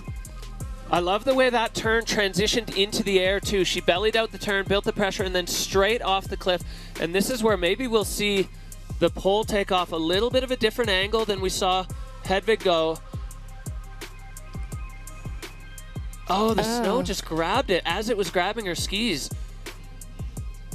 Elizabeth, you said in your Forerunners report, right around that elevation, the snow changed, and it was quite a rapid change. Do you think that's what that was, just the getting into the crusty zone? I believe so, and also it's a really flat landing, and that doesn't help. But she's happy, she's smiling. Yeah, it looked like she had a little bit of a sore wrist there. Maybe the 4-point landing just taking its toll. So this is an extremely anxious time for these athletes. Here is the score. It's up. It's an 86.00. Astrid Chelus on the podium into third. That means Zuzia is in second. And you can see there on the Dynastar hot seat the look on Hedvig's face as it washes over her what's just happened. Incredible scenes here. We have our new Freeride World Tour champion, Hedvig Wessel. Well, the emotions are flowing down there in the finish and here in the booth. Hedvig Wessel locking down after a seriously long battle. She is going to be your brand new Freeride World Tour champion. Nicholas Lundgren there, the Peak Performance team manager, coming out for a hug as the job is done. And hugs from all the homies there. Hedvig, 3 years in a row, second. Took a year off to reset, to go filming, came back with this locked in her sights and delivered all season long.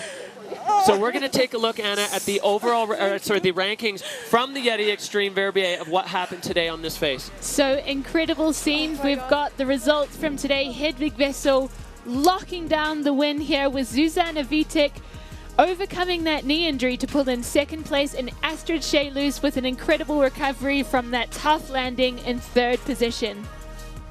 Yeah, the local Sybille Blanchon in fourth, and Manon Lowski with for sure the move of the day. Didn't quite go her way, but definitely a massive statement to skiers across the world. Here we go. This is our podium. These three women throwing down Astrid Chelus with the bronze. Zuzana Vitek backing up her win here in January with a silver medal, and Hedvig Wessel with the gold. This is the first time she's won in Verbier. There's been a number of attempts, and she's been on the podium, but not on this step.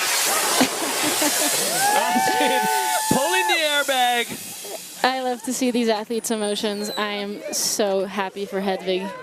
She wanted it so badly. All right.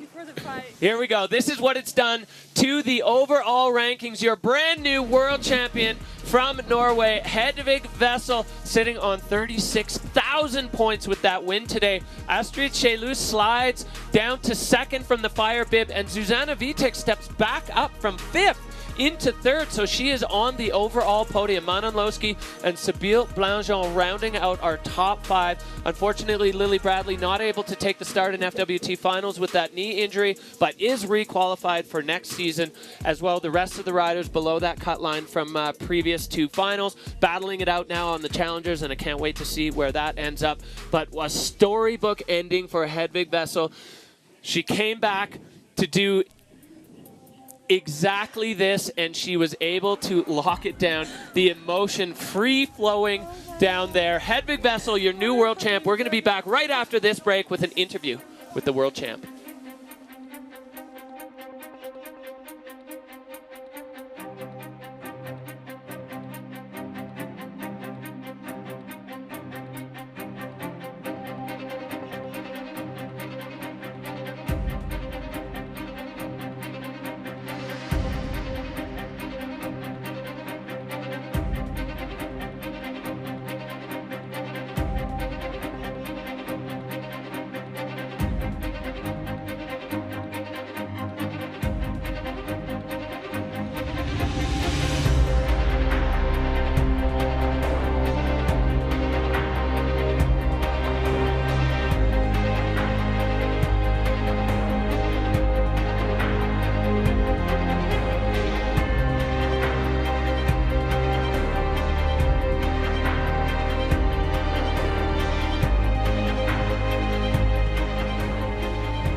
Fireworks from ski women here on the Beck, delivered once again. The light is perfect, the snow is perfect, the riders doing their part. Elizabeth, what a show we've had. You know what it feels like to win on this face. What are they going through down there right now? It's so crazy. I'm so proud of all of them. Extremely happy for Hedvig. Yeah, what a show. What a show, what a run. All these girls pushing the sport, and yeah, I'm just so happy not to be competing today. It's much easier from our position in the comfortable commentary booth here, but some huge emotions for Hedvig Wessel, who has placed second at various times. All right, well, we are going to head down to check in with our brand new freeride world champion, Hedvig Wessel, in the finish. Elizabeth's got some questions for you. Hedvig, I have to say, I went silent when the score showed because I just started crying so much. So I just want to congratulate you from the bottom of my heart. I'm going to cry again. You deserve this so much, and I'm so proud of you. Thank you, Ellie. I don't know what to say. Hedvig, you've been fighting for this for a long time. You came back with this in your sights firmly. Clearly, with the emotion on your face right now, this means so much to you. Describe the feeling of the run and what you're going through right now. Oh, so much. Oh my God, it's hard to explain. Like, so much. I feel so loved and seen and supported, and it's been such a journey. This year has been so heavy mentally, and I've tried my best every run, and I just haven't been able to put it together, and I guess now I managed to at least do enough, and I don't know, it's insane. I've been dreaming about this for many years, and I honestly thought I gave it up 2 years ago. I'm pretty glad I didn't right now. But yeah, thank you, Derek and Ellie, for being here always. Oh. Well, a huge congratulations to you from all the fans, all of your supporters. You've been changing the game of skiing for a long time, and now you have the Freeride World Tour Championship title to show for it. I can't hear you guys, but thank you. I can't hear you what you're saying. Oh. Ears are blocked up with tears down there in the finish corral. Hedvig Wessel, emotion free-flowing as our new Freeride World Tour champion is crowned. Elizabeth, you've been in that exact position, the feeling of it, the elation, the emotion, the intensity. Yeah, I can't imagine. I mean, I can imagine what she's going through. I went through it, but you know, she's worked so hard for this, and I think that's what she said in her, you know, post-comp speech. Kind of is like, it's important for her to show like the viewers that it's, you know, it's also work, and she she put in so much energy, and it was her goal. As long as she started the Freeride World Tour, that was her goal. She wanted to become world champion, and I think it took her a few years. But you know, just to get there, I think is insane. Well, yeah, the path is not always easy, and for Hedvig, I mean, you can look at it from a couple of different ways. Finishing second 3 times on the Freeride World Tour is a massive accomplishment, but the win was always in sights. And one thing that Hedvig said earlier, which I thought really was just the critical insight to all of this, she wanted today to do a run that she felt she could be proud of. And I think, at least from our seat, that was delivered in spades. I mean, a 93.33 on this face with that kind of pressure is such an incredible achievement. Most certainly. She performed under pressure, and after so many disappointments, so many second places, and I just take my hat off to her. Yeah, fighting through all of it and coming back with the uncertainty and coming back in a season when the ski women's category has elevated itself to just the stratosphere. Flips and 360s are almost mandatory. Of course, the Beck has a slightly different take. It's not necessarily a freestyle venue, but the rider's finding a way to get it done. Manon doing her best to go to the moon with freestyle. That category is through the roof right now, and it's providing some of the most exciting moments on the Freeride World Tour. So exciting to see it just blow up like that, and truly a storybook ending. I mean, the emotions through the finish of that were just, that was so intense and so much fun to watch. Wow, what an ending. All right, well, we are not done here on the Freeride World Tour. We've got the Fondue crew, and while we've got you here, Elizabeth, we're going to dig into Ski Men as they are coming up, and this one is absolutely insane. It looks like Les Gorilles there, the local Verbier Freeride team. Those guys are going to be supporting their crew. They've got Martin Bender in the field a little bit later on, but these are some of our favorites for Ski Men. Elizabeth, give us your thoughts on Ski Men, the favorites and your favorites. I can't do that. Iceman, Troublemaker. I mean, these two guys just have been so impressive all season. A little bit of a different style. I think Marcus is more into like freestyle run, but also like super good technically. And Max just wants to go big and wants to do big tricks of big things and riding extremely fast. So I think it's going to be really interesting to see how these two different styles kind of like show up on the Bec des Rosses, which is a very different venue than the venues they're used to, because it's steeper, it's longer, and it's just like there's so much like at play, you know. Yeah, exactly. There's definitely some big question marks on how their styles and skills are going to play out on the face today. But exciting moments yet to come, exciting moments behind us. Elizabeth, we want to thank you from the bottoms of our heart for joining us here in the booth for the ski women. It's been just a bevy of insights into exactly what they're going through. Yeah, spectacular moments there. Having a world champion watch one of her good friends become world champions was just incredible. Thank you so much for having me, guys. I had a blast. It's an absolute pleasure. Checking out the crowd here.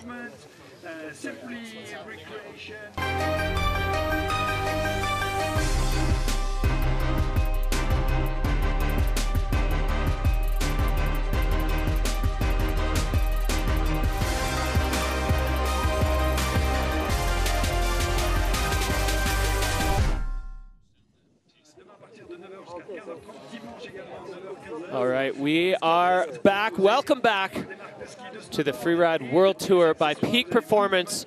It is the Yeti Extreme Verbier 2024. The crowd is building, the intensity is building. We finished on the Petit Bec. Our next stop is the Big Bec, the Bec des Rosses. Riders starting from the top for the first time in a long time. The mixture of fear and excitement from the riders, absolutely palpable. There are some serious moves in play, some serious exposure, consequences. All of it is coming together here to deliver fireworks. We just saw the ski women and snowboard women throw down on the face. Anna, I'm unsure what to expect here as we ready ourselves for the snowboard men from the top. Yeah, I think they have a lot of nerves at play at the moment. I heard from Timmy Schroeder that he watched the Forerunners and said that it was medium guile. So not Fall Guile. Yeah, he did say it was medium guile and not Fall Guile. Absolutely on point. But I think they're really excited to start from the top and really show what they're made of. And for those of you at home, we are welcoming back Siobhan Chalice, who is joining us for all the snowboard categories today. We saw the women throw down. Siobhan, you were outside the booth watching ski women. They went for it. Hopefully we're going to see the same now from snowboard men. We've definitely got a talented field of riders on tap here for snowboarding. It's been a while since we've been to the top of the Beck. Board handling, I think, maybe is going to be the #1 criteria here for the men. 100%. Like, to control your board, to control your turns, to know where to set your turns. You know, when you pick your lines, it's super important to not just think about the features, but think about the part in between and how you're going to execute that to ultimately then lace together your run perfectly. Yeah, and we saw that play out in the snowboard women with some exceptional board handling from Erin Sauvé, from Nuria Caston-Baron, bleeding the speed off without doing it too quickly, too sharply, and setting yourself into, well, into what we don't want to see on the Beck. We're going to take a look right now at our overall rankings. This is where we sit in the big picture for snowboard men on the Freeride World Tour by Peak Performance. The title is wrapped up. Victor de la Rue took it to... Well, he took it to the stratosphere. He took 4 of 4 wins on the Freeride World Tour this year, and the championship title is his already. So he's pressure-free for the overall. But 2, 3, and 4 are all extremely tight. Timmy Schroeder with a very slim lead in second place, the rookie there, and Liam Rivera and John Penfield all extremely close. It feels like whichever one of them comes in above, whichever other one of them is going to be the one standing on the second step of that overall podium. And Travis, baby. And Jordan and Olivia and Kenyon and King Goots. All right, well, catching up with some rabid freeride fans out there, we're going to take a little look here at what we saw in Fieberbrunn as we crowned a champion. All right, so Victor de la Rue, Siobhan, I don't know if you were watching this while you were at home, or you guys were in Monte Rosa on the same day, so you probably didn't see it live, but another dominating run from Victor. He's incredible this season. The way he laces together his runs and stomps everything with the execution and speed is absolutely phenomenal. That move was unbelievable, that he managed to hold it together over that tough transition and essentially ride across rocks to secure the win and the title. Yeah, it speaks to his experience, to be honest. Like, he just knows how to lace a run together and just keep going. Yeah, he just keeps delivering event after event after event, different venues, different style of features, different pitch and features. So we're going to see our start list running in reverse order from championship rankings. That's right. So we have got Holden Samuels from the US of A dropping in first, followed by Michael Morn and Jonathan Penfield. Liam Rivera is in 4th position there with Timmy Schroeder second to last to drop today, and our Freeride World Tour champion Victor de la Rue wrapping up the category. Yeah, you know, the building excitement and intensity of this reverse order start is definitely exciting. Seeing the last person to drop being the one with it all to lose. It was interesting there seeing it with Astrid. You know, I wonder if the pressure got to her a little bit. We'll see how it plays out with the men, and then totally pressure-free, the last guy to drop. Yeah, like each and every one of them can take the win, to be honest. They all have it. For sure, yeah. I mean, that's the beauty of the Freeride World Tour here. The categories across the board, every single one. Now, here's what you thought. Peak Performance, FunBet fan favorites, 96% of the votes saying Victor de la Rue will land on the podium. Liam Rivera, the local boy, 68%. He's been on a bit of a rise this year. He had a tough start, and then 2 podiums in a row. And then John Penfield, he's got a win here from the Big Beck, so it's been, you know, he's a hard guy to vote against when the going gets steep and gnarly. John Pow definitely knows how to deliver. I think, along with Victor, probably the most comfortable in terrain like this. Yeah, and also the experience. He started in competition from the top of the Bec de Ross a couple of times, and he's got experience on the lookers left of the venue and also in the Central Couloir, so he knows where he's going. Yeah, that's very true. Jonathan is like one of the most underrated snowboarders in the world, I reckon. Yeah, we rate him very highly here in the commentary booth. You can see these young kids out here to watch the spectacle. We saw earlier on in the season a fantastic photo of Martin Bender in a much earlier edition of the Extreme Verbier watching as a little Grom, and he is here now. Liam Rivera the same. These kids that grew up in Verbier, this is a huge part of their life experience, you know, coming out as fans and getting to be in the show that they watch for so long. It's such an impressive thing. I got a chance to talk to Astrid about it. She said she watched as a Grom and then got, you know, getting to be in it. It means so much to them, Anna. I mean, it's your dream, right? It's something you've been working towards, building up through the junior tour, maybe a hot minute on the Freeride World Qualifiers, and finally you make it here to the big stage and manage to hold it together to make it to the finals here in Verbier. Well, here is our first look at the imposing, mythical Bec des Roses, the crown of the Verbier ski resort. This thing is enormous. The gut punch you get the first time you step out of that jumbo gondola and actually see this thing in person, it's unbelievable. It's so high, it's so steep right from the top. I mean, pushing into the 50-degree range, and that start gate right on the pinnacle. This is truly the top of the sport here. Yeah, it's not just steep as well. It's called the Beak of Rocks in French, right? It's riddled with enormous features. Some of them go and some of them just don't. So you really need to know where you're going and orientate yourself well on the face. Yeah, these overhead shots from the Cineflex just showing the intensity of this terrain. There's so many options. The line selection here has been a little bit confusing for the riders because it's almost the gluttony of too many choices. Siobhan, go through maybe a little bit about some of what goes into picking a line on a face this big. That's a great question. Honestly, I think like for me, it was always one or two features that I wanted to hit, and then I linked those. Like you can't look at the entire face and be like, okay, this one here, this one there, this one there. Like you do have to find them in a line and how to link them. So sometimes you might have to choose a feature that might not be the one that you actually wanted to initially hit, because another feature is the one that you want to hit more. Right, so finding something you burn for and then just build the line around that up and down. Well, these riders have done that part of it now, and all there is left to do is execute. You can see it's just a tiny little purchase up there on the very summit of the Bec des Roses. Those riders are going through it right now, Anna. Yeah, it's a platform. You can see some of the top features there. You can have a good look down the Dog's Leg couloir, but into the central couloir is a little bit more unknown. So that certainly builds the nerves. Also looking out at the crowd and seeing all the expectations out there for what you're going to put down on the face. Well, here we go. We are zooming in on the start gate, and our first man in the gate getting ready to go. This is Holden Samuels. Holden growing up riding at Moonlight Basin and training himself on the headwater there. He was saying it has a similar feeling, obviously not the length, to the Bec des Roses. It's super rocky the entire way, and the pitch never lets up. We are on course with snowboard men from the summit of the Bec. Holden Samuels now on the face.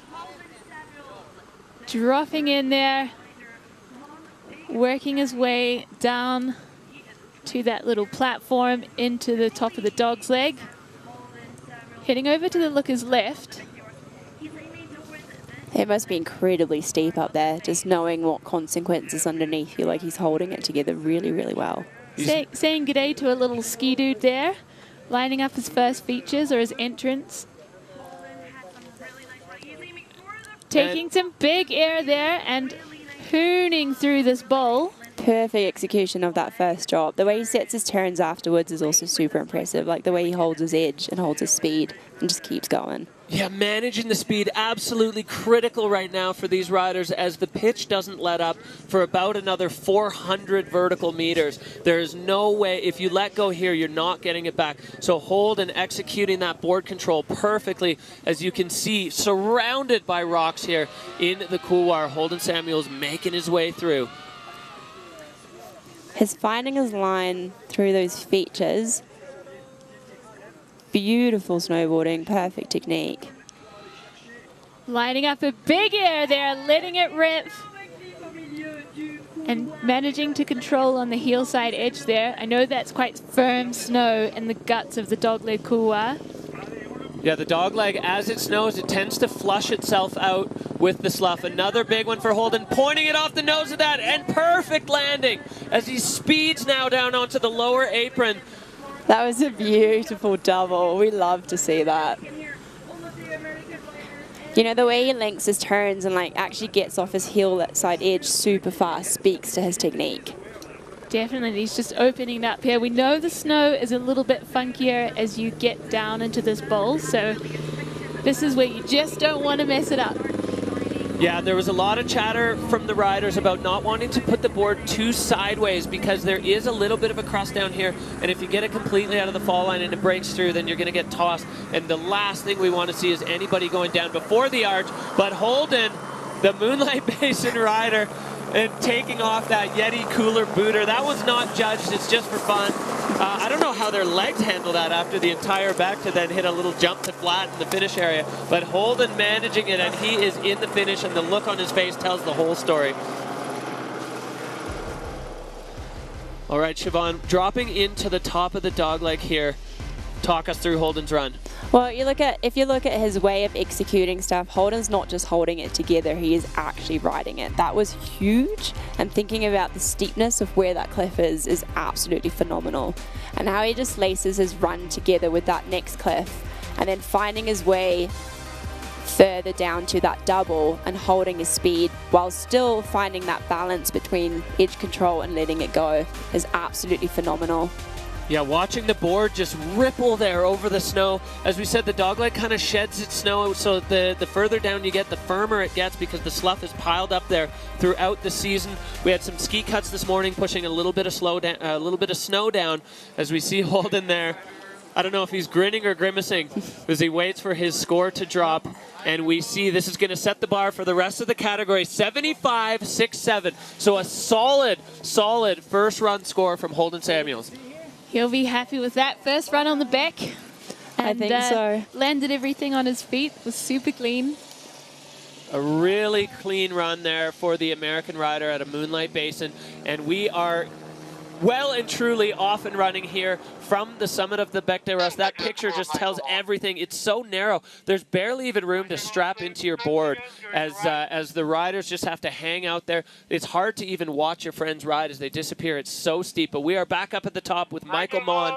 Michael Mon, he's been on the podium in the second event, sitting right now in 5th overall. The gnarlier the better for this guy. The steeper it gets, the more at home he is. And Michael Mon is on the back. And he is dropping into the super steep section down from the start, working his way into the dogleg couloir.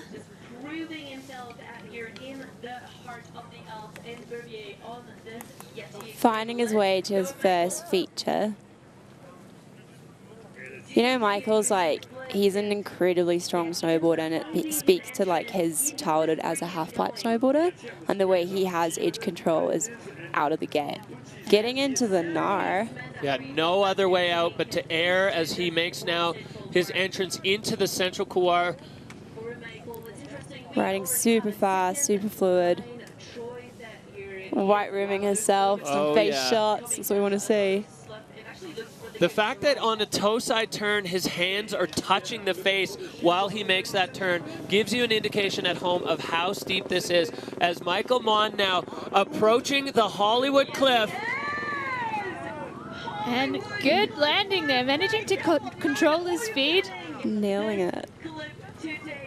All right, well, Michael Mon now below the Hollywood, exiting the central. There's still plenty of features stacked up below him, popping off that one, picking up speed, just trying to handle the speed as he comes out towards the lower apron. But there's still, it's a maze of rocks up here for the riders to be able to find their way through. He's carrying a lot of speed now out onto the apron as he is probably looking at this snow, just trying to see how funky he's putting the wings out there, carrying the speed through to the finish. Yeah, building up some tail pressure to hold on to that choppy snow at the bottom. What a beautiful run. Yeah, stoked to see it. He's been a real student of the sport, tuning in with Rainer Baccarid to get tips on the best way to get into that central couloir, and he's certainly found his way. That's very true. I love to see the start. Yeah, buddy! Oh, yeah! What a dream come true. Aaron Sauvé there, the new world champion. These two riders, you know, the two stars and stripes on the shoulder. Siobhan, the top of this run so steep and exposed, and Michael Mann just handling it. Incredible. Like you said, like if you as a snowboarder stand sideways in there and you have to actually hold on, you can definitely see how freaking steep it is.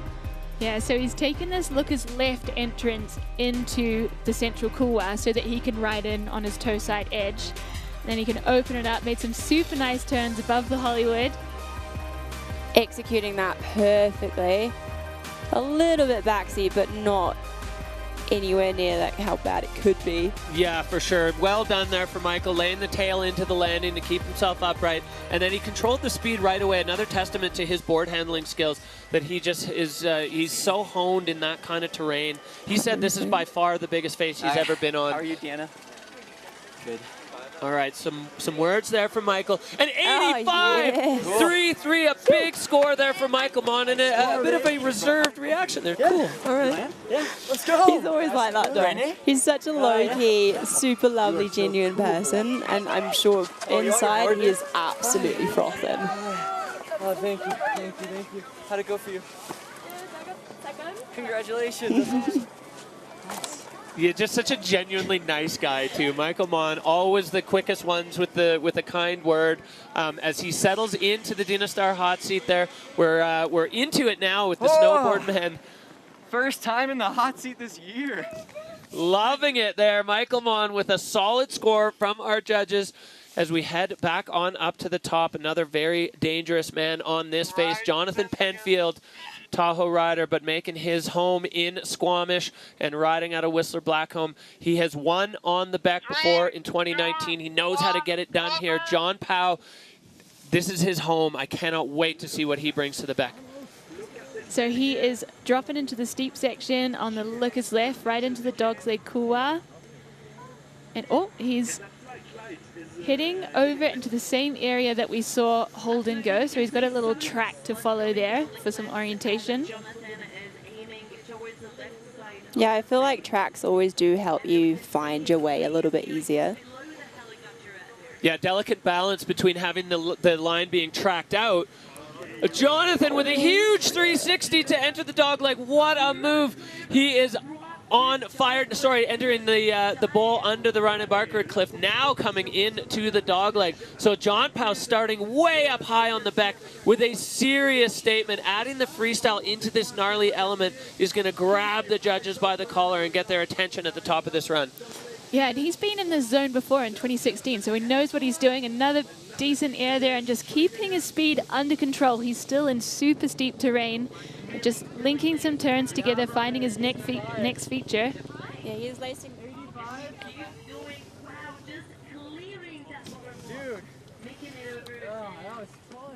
Well, John Powell now on the heel side and going way over into an area that we haven't seen much action, airing over that rock section and stomping clean again. So John Powell linking up a huge number of big features on the Bec des Roses.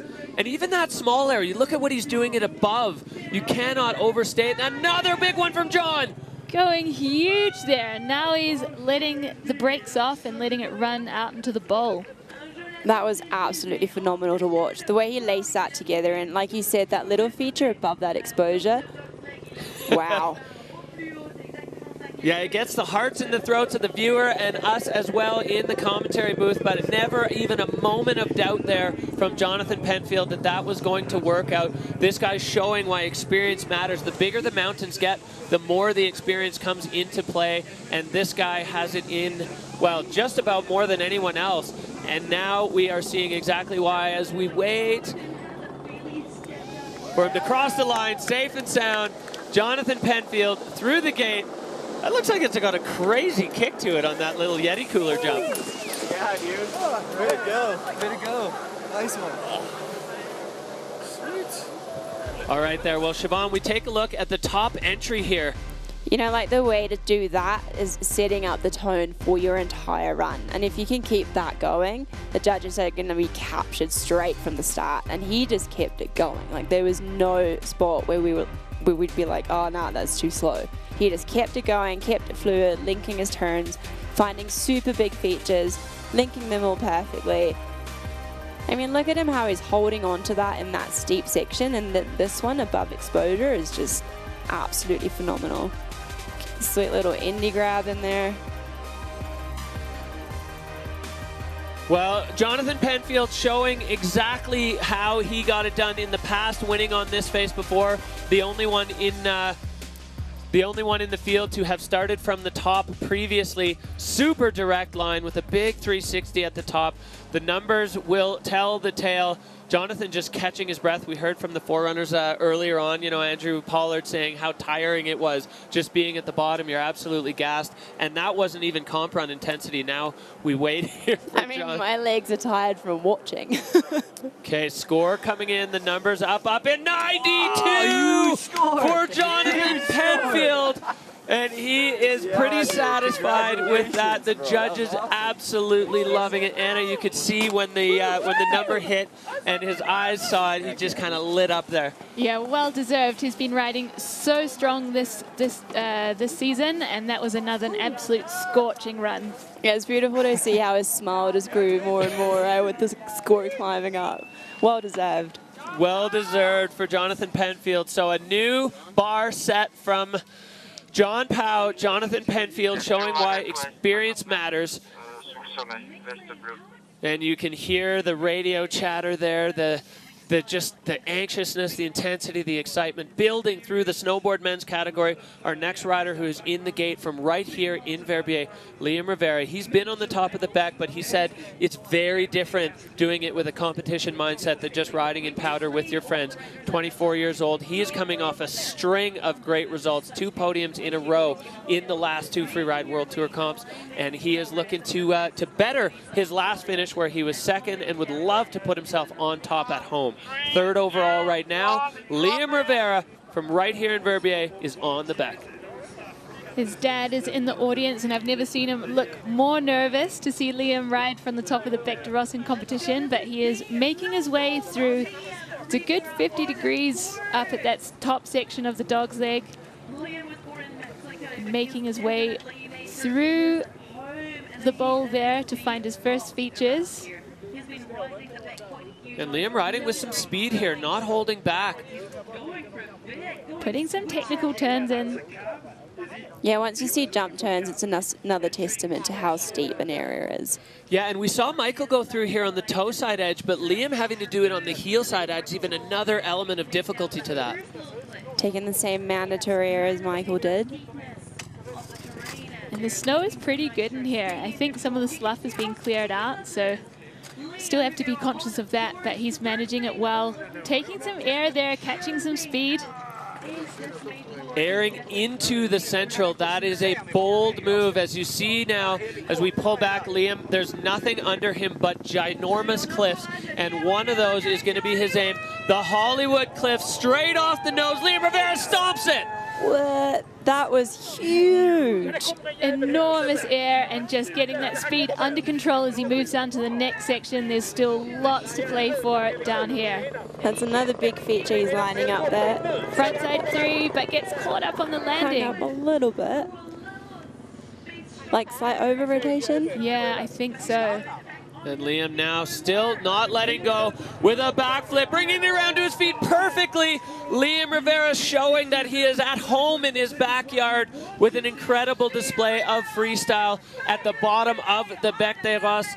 Incredible run there from the local rider. This guy, he knows exactly where he's going, never a hint of getting lost. That had all the elements in that run. Yeah, he got into like the most serious terrain on the face. We saw a 360, we saw a backflip. There was a slight control issue in the landing of the 3, but I think that was an outstanding run.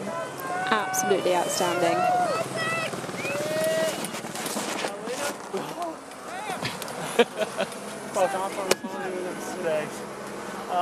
Sucked the front 3. All right, well, we look back here at the run of Liam Rivera. Siobhan, this is so exposed, and he's on that heel side hedge. That must be terrifying. That is really hard. He held that super, super well. It's like when you look downwards when you're standing on there on your board, you just don't want to tip forward. And how he hit that cross court set him up perfectly for what he was lining up next. He's keeping his fluidity going beautifully. Again, you can see how steep it is, and that was absolutely, oh, getting the Indy grab in, beautiful. Tweaking it out. Bringing in the steers. He's a very stylish rider. Here we see that mistake on the front three. The board just bouncing out from under him. A little bit of continued rotation as he landed, and you could see his hands go up as he kind of recognized exactly that little bit of a mistake. And with the perfection of John Penfield's run, the judges, they got to get to work. Liam had definitely some added elements, but John had his freestyle up high in the run, so it's going to be a tricky one for the judges to score, but I think perfection is going to be what it takes today to win on the back. Absolutely. Perfection is what you do want to see at the end of the day, and except for his little control issue, the rest of the run was absolutely stunning. I don't see anything. All right, well, here we see the score is coming in for Liam. It is a big one, 89 flat. So he moves into second just behind Jonathan Penfield. The judges rating highly that run, the freestyle elements and the full gnar at the top. A great run from the young Swiss rider. Solid, solid riding. Absolutely solid. And you know the butt check that he did have after the three was minimal and it didn't dock his fluidity, which is why his score is still super high. All right, we're going to check in with the next man in the gate, Timmy Schroeder. Huh? Starting at the top of the back is really intimidating. It's a whole different level. It's almost like a different sport to other venues, and I'm for sure a little bit nervous about it, but I also can't wait to have it done. Little nervous, but can't wait to have it done. And we've seen that run after run after run from the riders in the finish area, the combination of stoke but relief as well to be done with this. Tim Schroeder, another rider in this three-man battle for second overall. Of course, Victor De La Rue has the title wrapped up. John Penfield had his say. Liam Rivera very close behind, and this is the only man now who can change things. Timmy Schroeder, he's another rookie who has just been slaying this year on the tour. I love that. I love that kind of mindset that he's got coming into this. He's been a mighty good time on the World Tour. He saw the snow and he said it was medium guile, but I think we can expect a full guile run from Timmy Schroeder on the back. He is dropping in to the looker's right, taking some air as he works his way down the ridge there. Yeah, you can't overstate the exposure of where Timmy Schroeder is right now, making his way through this little notch to enter above the Xavier De La Rue cliff. This is unbelievably exposed and steep. Definitely, but he's moving through with a lot of speed. And again, like you said before, with the heel side, holding the control. And he did tell me before his run that he has the biggest balls of the game. So there we go. He's lining up his first cliff. Great landing, turning it into a double, and he's absolutely hissing out of this area. Disappeared into the POW cloud, but I think he was on his feet through that entire thing. It sprayed up because he was pushing the snow with the heel side of his board, and another big, so Timmy Schroeder really building some intensity on this run. Going full big mountain here in the heart of the Gnar. Taking some more air time there, getting the grab in, tweaking it out. He's not done yet. He's lining up another big feature at the bottom there. Oh, Timmy going just over a quick punch front and then into that next section. Hopefully he can get control back. He's back up on his board, just pinballing his way through the lower section. That's going to rattle you.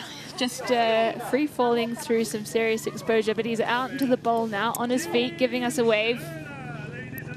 Yeah, he held on really well to actually staying like kind of on his feet coming through that and not letting go. It speaks to his strength and to how it like hold on to pressure situations like that. Well, and just the way that each bounce ate up meters and meters of vertical really shows how steep that is. It's not like you can just stop. It just, the ground keeps falling away and falling away. And when you don't have your board locked in with an edge on the snow, you just keep on bouncing. So happy to see Timmy Schroeder on his feet after that pretty scary moment there on the Bec des Roses. These riders, you know, we get excited about the competition of this, but the consequence on this face is real. And happy to see Timmy Schroeder on his feet at the bottom. Looks like the lens out of his goggles.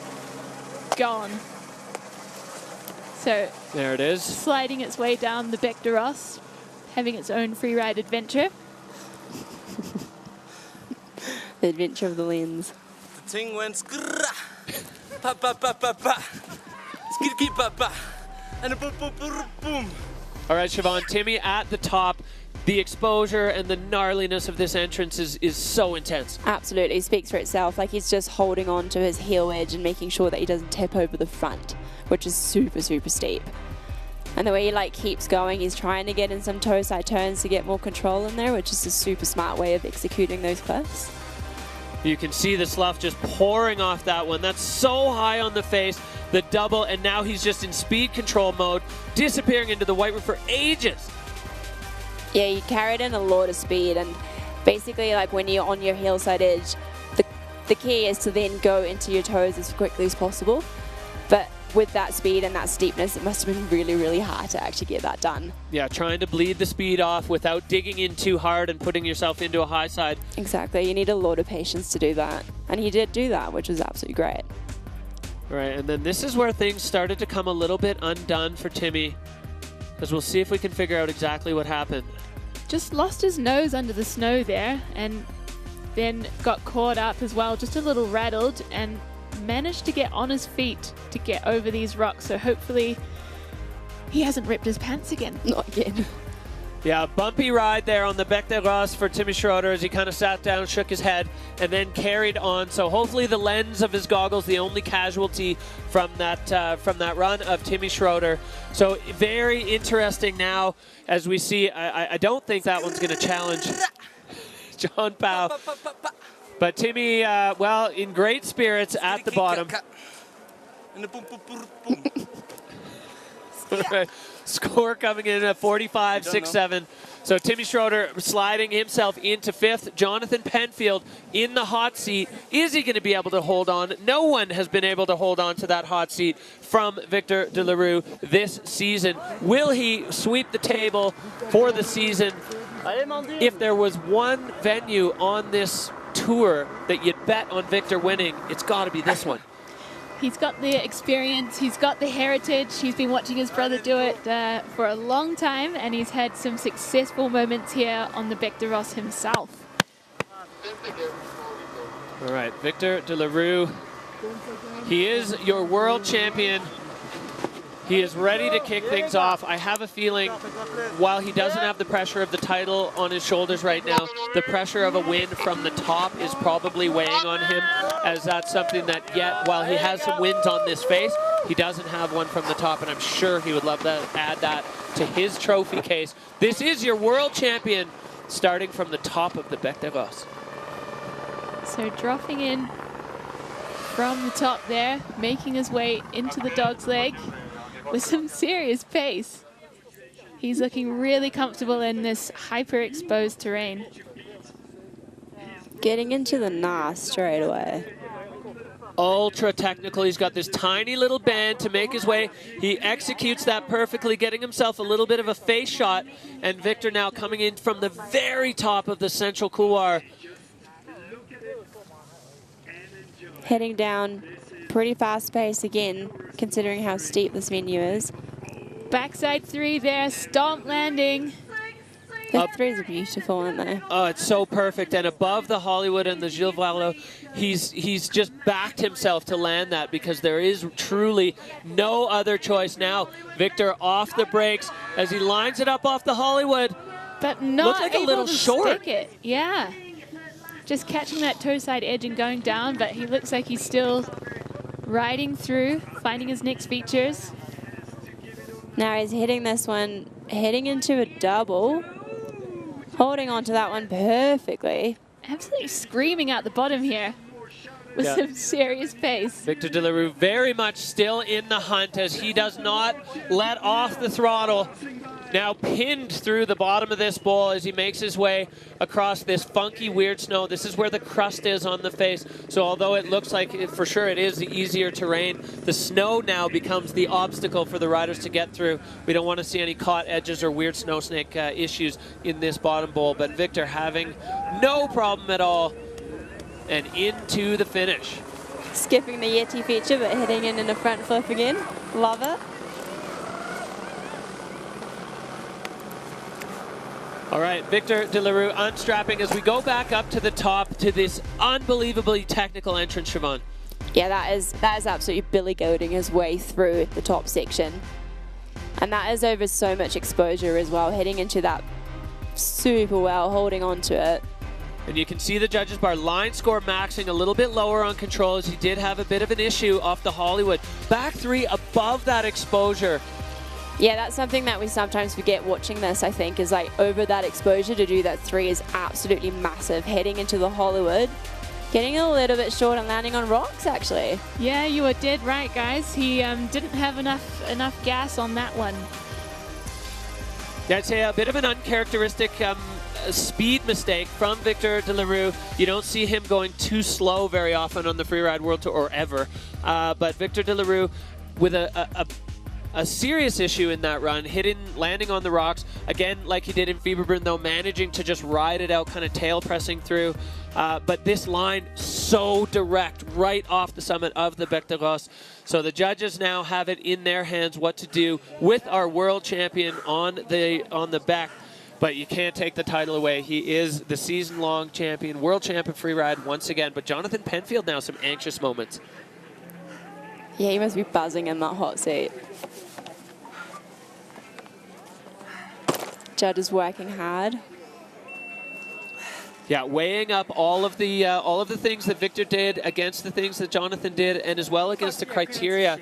You know, these moments where the judges are deliberating, Siobhan, how much is discussion and how much is just making sure to take the time to get it right? Well, first of all, it goes like the first impression is the one that we go of, and that if we're all in the same boat, then there's not much discussion. But sometimes we do have to take the time to reiterate and really watch through the run and see how severe the control issues were, and then adding up the entire overall impressions with all the features and how they're lined up. Well, he's still got a big smile on his face. Here we go. This is the deciding factor. It's an 84.67 for Victor De La Rue. That puts him into fourth, so just off the podium. And this guy standing up at the Dynastar hot seat is going to be your winner on the Bec. He's done it before. He's done it again.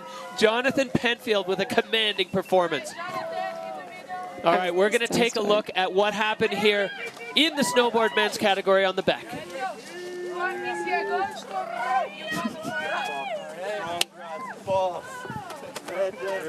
So Jonathan Penfield showing that experience counts, taking the big W there with the local boy Liam Rivera backing it up in second position.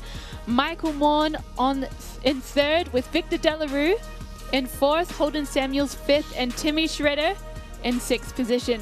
A huge result there for Liam Rivera on home soil, the backyard, proving that he knows what he's doing. And this is going to be our podium. The bronze medal to Michael Mon, Liam Rivera from right here in Verbier with second, and Jonathan Penfield with a huge win, a 92-point run on the Bec.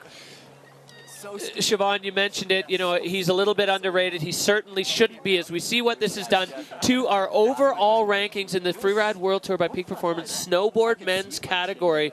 We're going to see the overall ranking shortly. Victor De La Rue not able to be pushed off the top of the heap. Anxious moments. Here we go. Victor De La Rue is your world champion. Jonathan Penfield jumping up into that second spot, and Liam Rivera rounding out the overall podium. What a huge thing. This young guy, it's only his second year on the tour, to be in the top three. That's a massive, massive feather in the cap for Liam. Absolutely a huge achievement for him. And I saw him coming through the challengers, and back then we already knew like he has everything to get there, and I'm so stoked to see him put it down. All right, well, we are going to make our way down into the finish area. The crowd absolutely heaving here in Verbier. Jonathan Penfield locking down the win off the summit of the Bec. Give us a little bit of insight into that line, the perfection, basically, from top to bottom, and how you're feeling right now. Thanks, Derek. Yeah, super stoked to land that run. Everything was a bit bigger than I thought going into it, so I toned it back a smidge. And, yeah, just psyched to have good stomping snow and to be able to ride a clean one top to bottom. Right on. Well, if that's you toning it back, I'm blown away. That was an incredible run, and we're absolutely delighted for you. Let's check out the top section of your run. Yeah, John, how much do you think the experience you have in terrain like this came into play with the riding? You looked, and I don't know if it felt like this, but you looked very comfortable up in the really steep part at the top. Yeah, I think in the steep stuff, once you've had a few runs in it and you can realize that you can lean forward a bunch and really just lean into the run, then you can have control and you can really feel like you're almost on a different plane on something that steep. As long as the snow's good, it's super fun to ride. Nice. Well, that was extremely tidy, and we're thrilled to see you put down a solid run and take the big W here today. Yeah, big congratulations, John Penfield, for your win. Another win here on the Bec des Roses. So congratulations for the victory and that run. Great. Thank you, guys. All right. Well, Jonathan Penfield locking it in. Siobhan, we want to thank you for joining us in the booth today, getting the insider's perspective on all the snowboard categories. It's been incredible. Thanks for joining us. We are going to be right back, the Yeti Extreme Verbier with Ski Men.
All right, welcome back to the Freeride World Tour by Peak Performance. We are live at the Yeti Extreme Verbier. My name is Derek Foose here with Anna Smoothie, and we are joined by a very special guest for Ski Men, Andrew Pollard, Freeride World Tour legend. We are so stoked to have you in the booth with us. You stood on top of the Bec for your forerun today.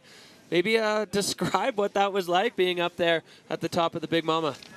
So yeah, I've never actually gotten the opportunity to ski from the top, and they were excited to let me forerun today, and let me tell you, it's an intimidating experience up there. We got to fly up a couple days before, and I think everyone's plans changed pretty quick once they got to the top and saw how steep it is.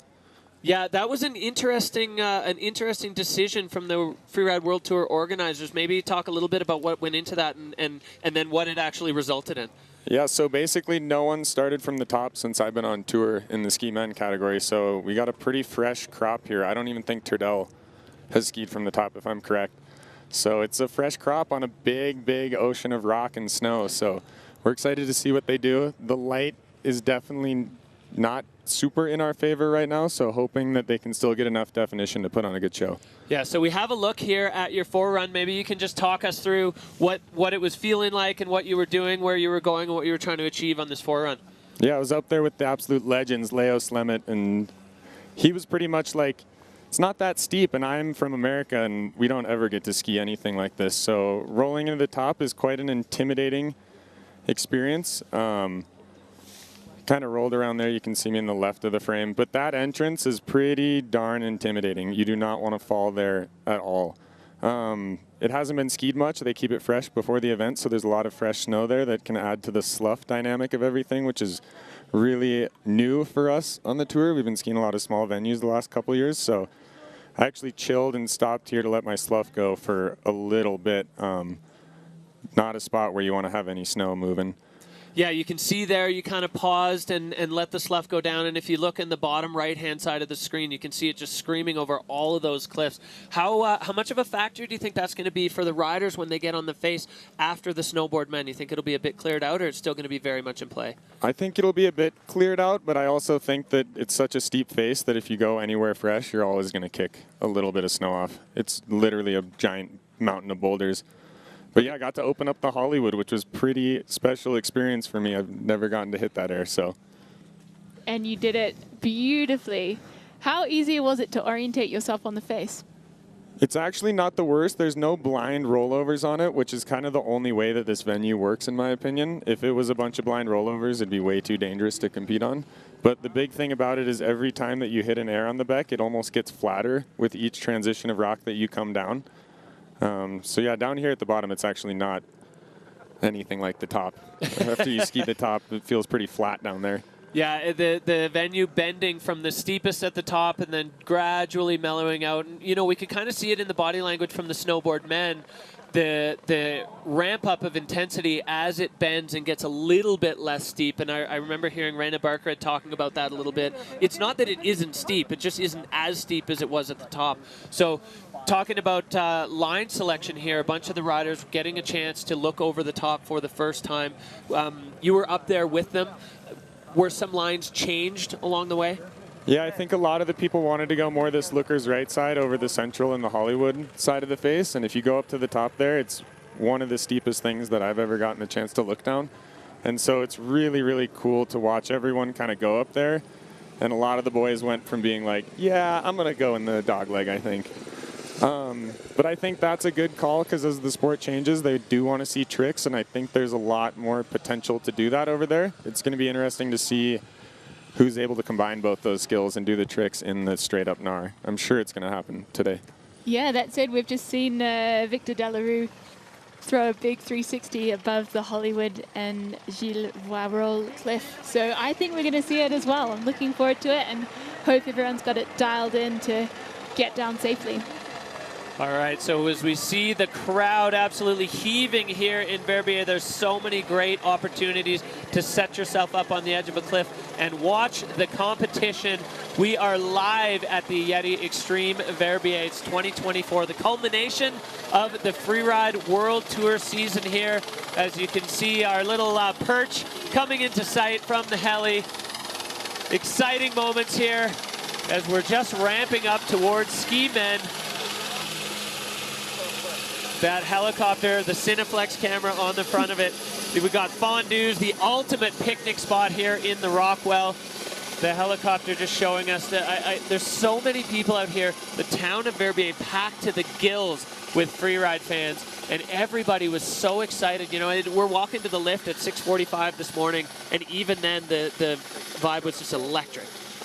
Yeah, it's always a good day out on the hill. You can guarantee a fantastic show from the Bec de Ros and the stacked field of riders we have today.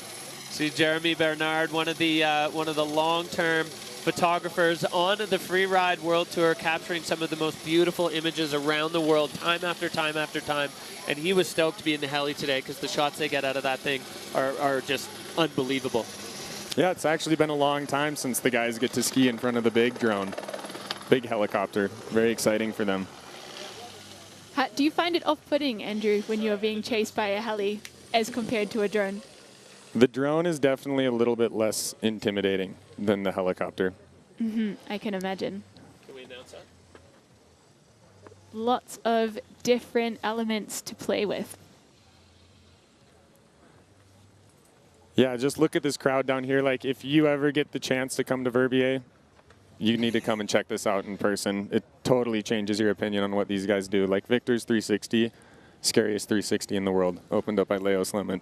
All right, well, you can see here we're dealing with a bit of flat light right now, and we want the riders to be able to see what they're doing. So we're just getting word from our communications team that we are going to go on a brief hold until 12:30 before we start dropping ski men. We want the light to be a little bit better for the riders to do their full dream lines. You can see the mountains of Chamonix behind the backdrop of this competition venue, second to none on the Freeride World Tour. Spectacular in every single direction. I can only imagine what it felt like to stand on the summit this morning.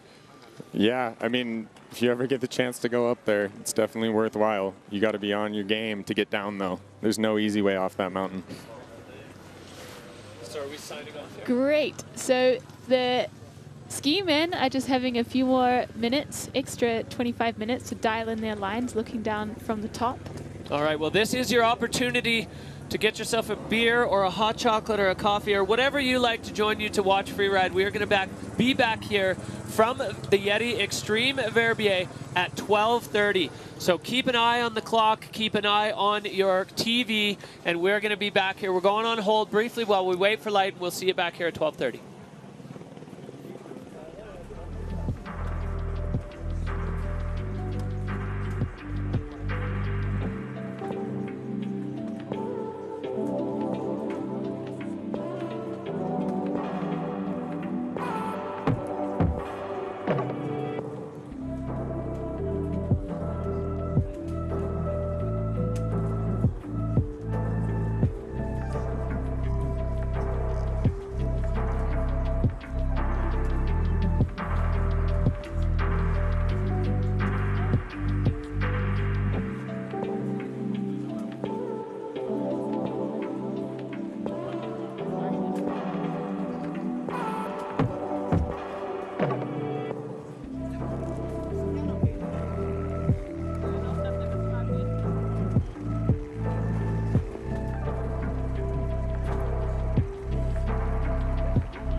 possible. Pareil, elle fait je pense qu'on est au meilleur moment possible. Vous avez compris que c'est vous régalez aussi au bar. Je vous vois là tous les copines, les copains, c'est la nouveau on fait signe comme ça. Et après, la Camille.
personnes à quoi l'on voit, mais voilà, ici, on a une bière spéciale qu'on a fait pour l'extrême. Avec un petit pied couvert, un petit les ailes, bon, il est couvert aussi. Et puis, ouais, voilà, l'esprit de la nébuleuse, c'est avoir du fun, et puis aussi des DJ, des collègues DJ, c'est sérieux, les DJ, on fait pas des concours sérieux, mais voilà, ça fait du plaisir. Et ce qu'on pour cet été, exactement, on s'en sert cet été, donc on va aussi tester des vélos et après boire des bières, on a un peu pas la place. Mais voilà, c'est la présence sur les 2 événements.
Welcome back to the Freeride World Tour by Peak Performance. We are live at the Yeti Extreme Verbier. I'm Derek Foos, joined by Anna Smoothie and Freeride World Tour legend Andrew Pollard. We've got A-Paul in the booth calling ski men for us. A-Paul, we got a show lined up.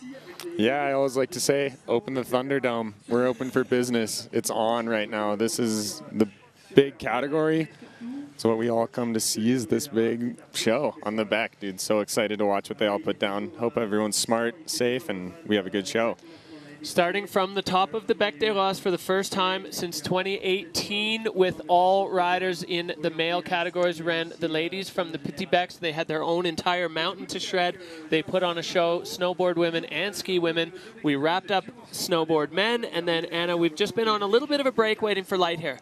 Yeah, it has been a little bit grey bird, but now the sun is popping through. We're seeing a little bit more definition, seeing some of that Sahara sand. The African drums are beating, and we're building up for our ski men.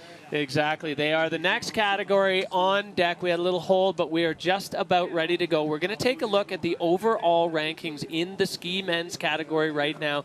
It is all to play for with the title on the line. Max Hitzig has the lead, and it is a significant one. There is one option basically where it can go, the title can go to another rider, and that is Marcus Goguen. If Marcus wins and Max finishes off the podium, then he has a shot at the title. And for a man who is only his second year on tour, who's only 19 years old, that's a big deal. But winning on the Bec des Roses is no easy feat. You know, Marcus has never skied from the top. Neither has Max. Neither has anyone in this field. Christopher Turdell, Andrew, definitely the most experienced man in the category today, and he's within striking distance of moving up as well. Yeah, I'm really excited to see what the old guy does for all of us on tour today. This is definitely a mountain that doesn't take much besides wisdom. Wisdom is super important on this thing. If you go in there ignorant, you're going to get absolutely played. Yeah, and we don't want to see anybody getting played off the top of the Bec des Roses, but I feel like these guys, all the ski men, are capable of making good decisions. They're certainly riding within their ability. It's just that the envelope of their ability is so big. Definitely, and I think that look from the top that they had on Wednesday has adjusted some line plans, and I think these guys are going to be skiing smart while also letting it loose. Yeah, we're going to take a look here. You see the riders all getting themselves ready. We're going to have a quick look at our start list. This is going to be the order that the riders are dropping in today for the Yeti Extreme Verbier.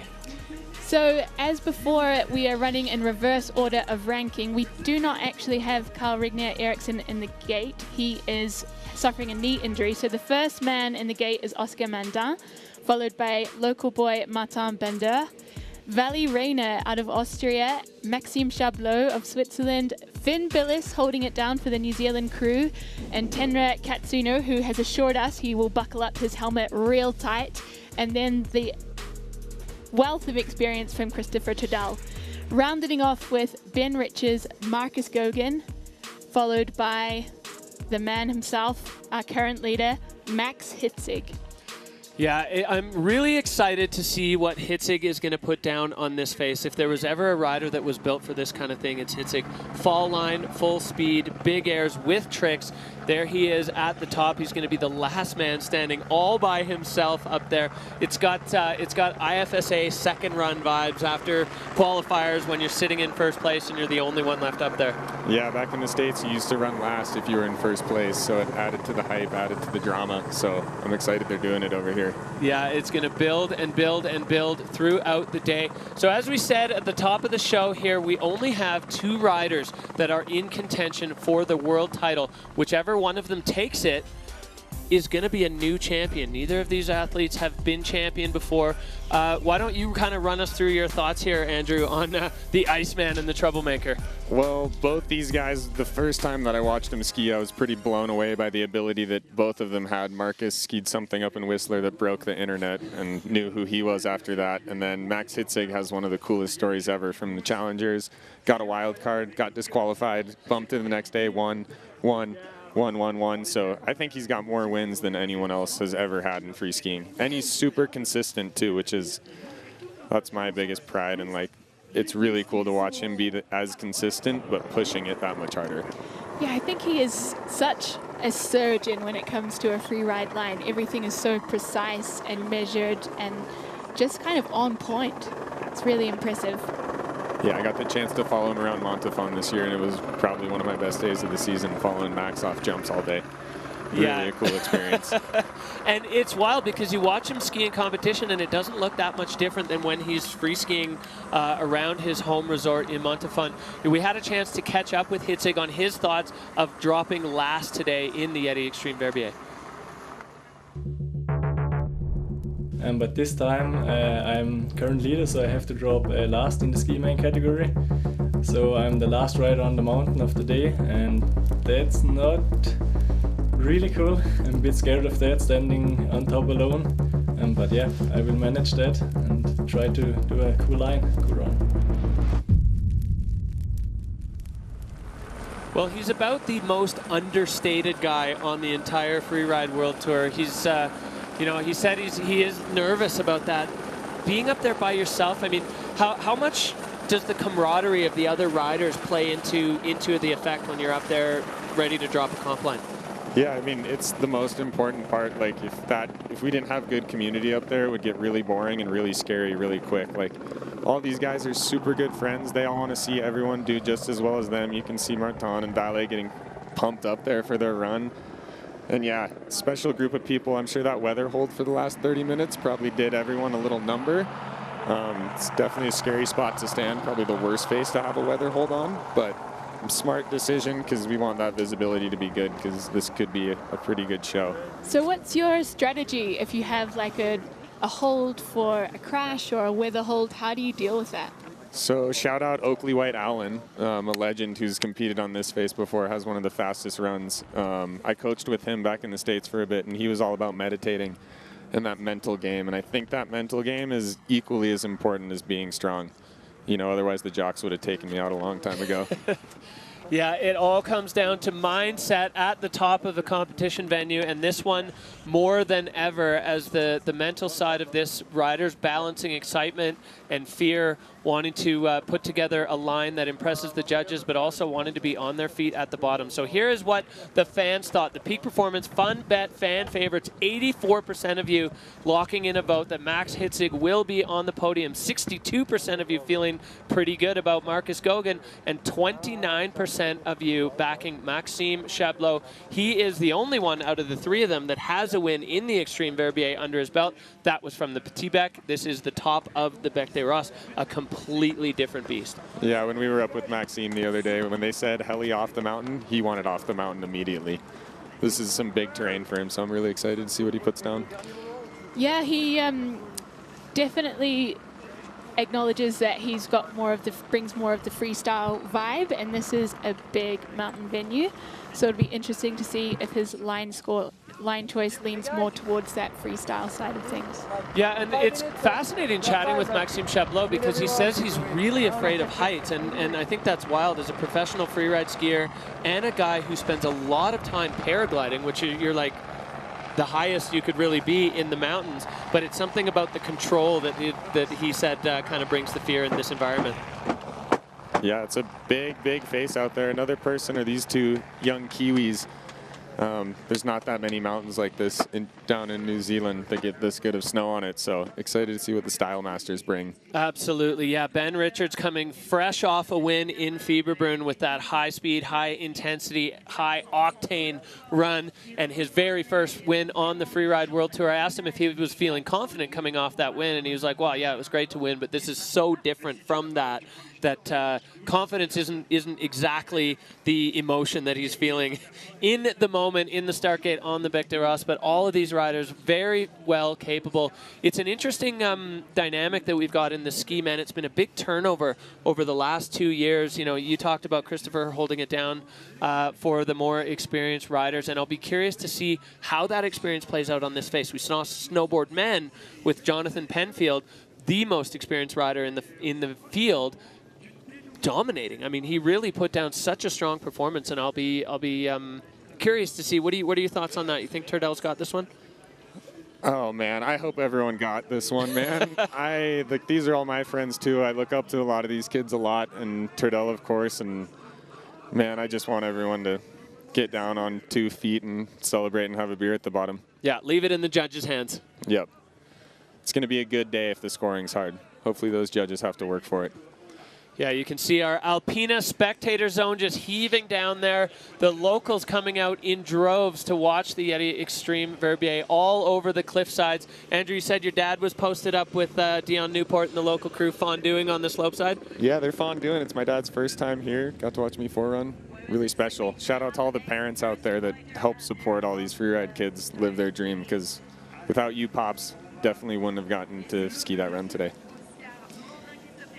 Big shout out to all the Freeride family, the moms and dads, getting the kids to the resort, showing them the love of skiing and making it all happen.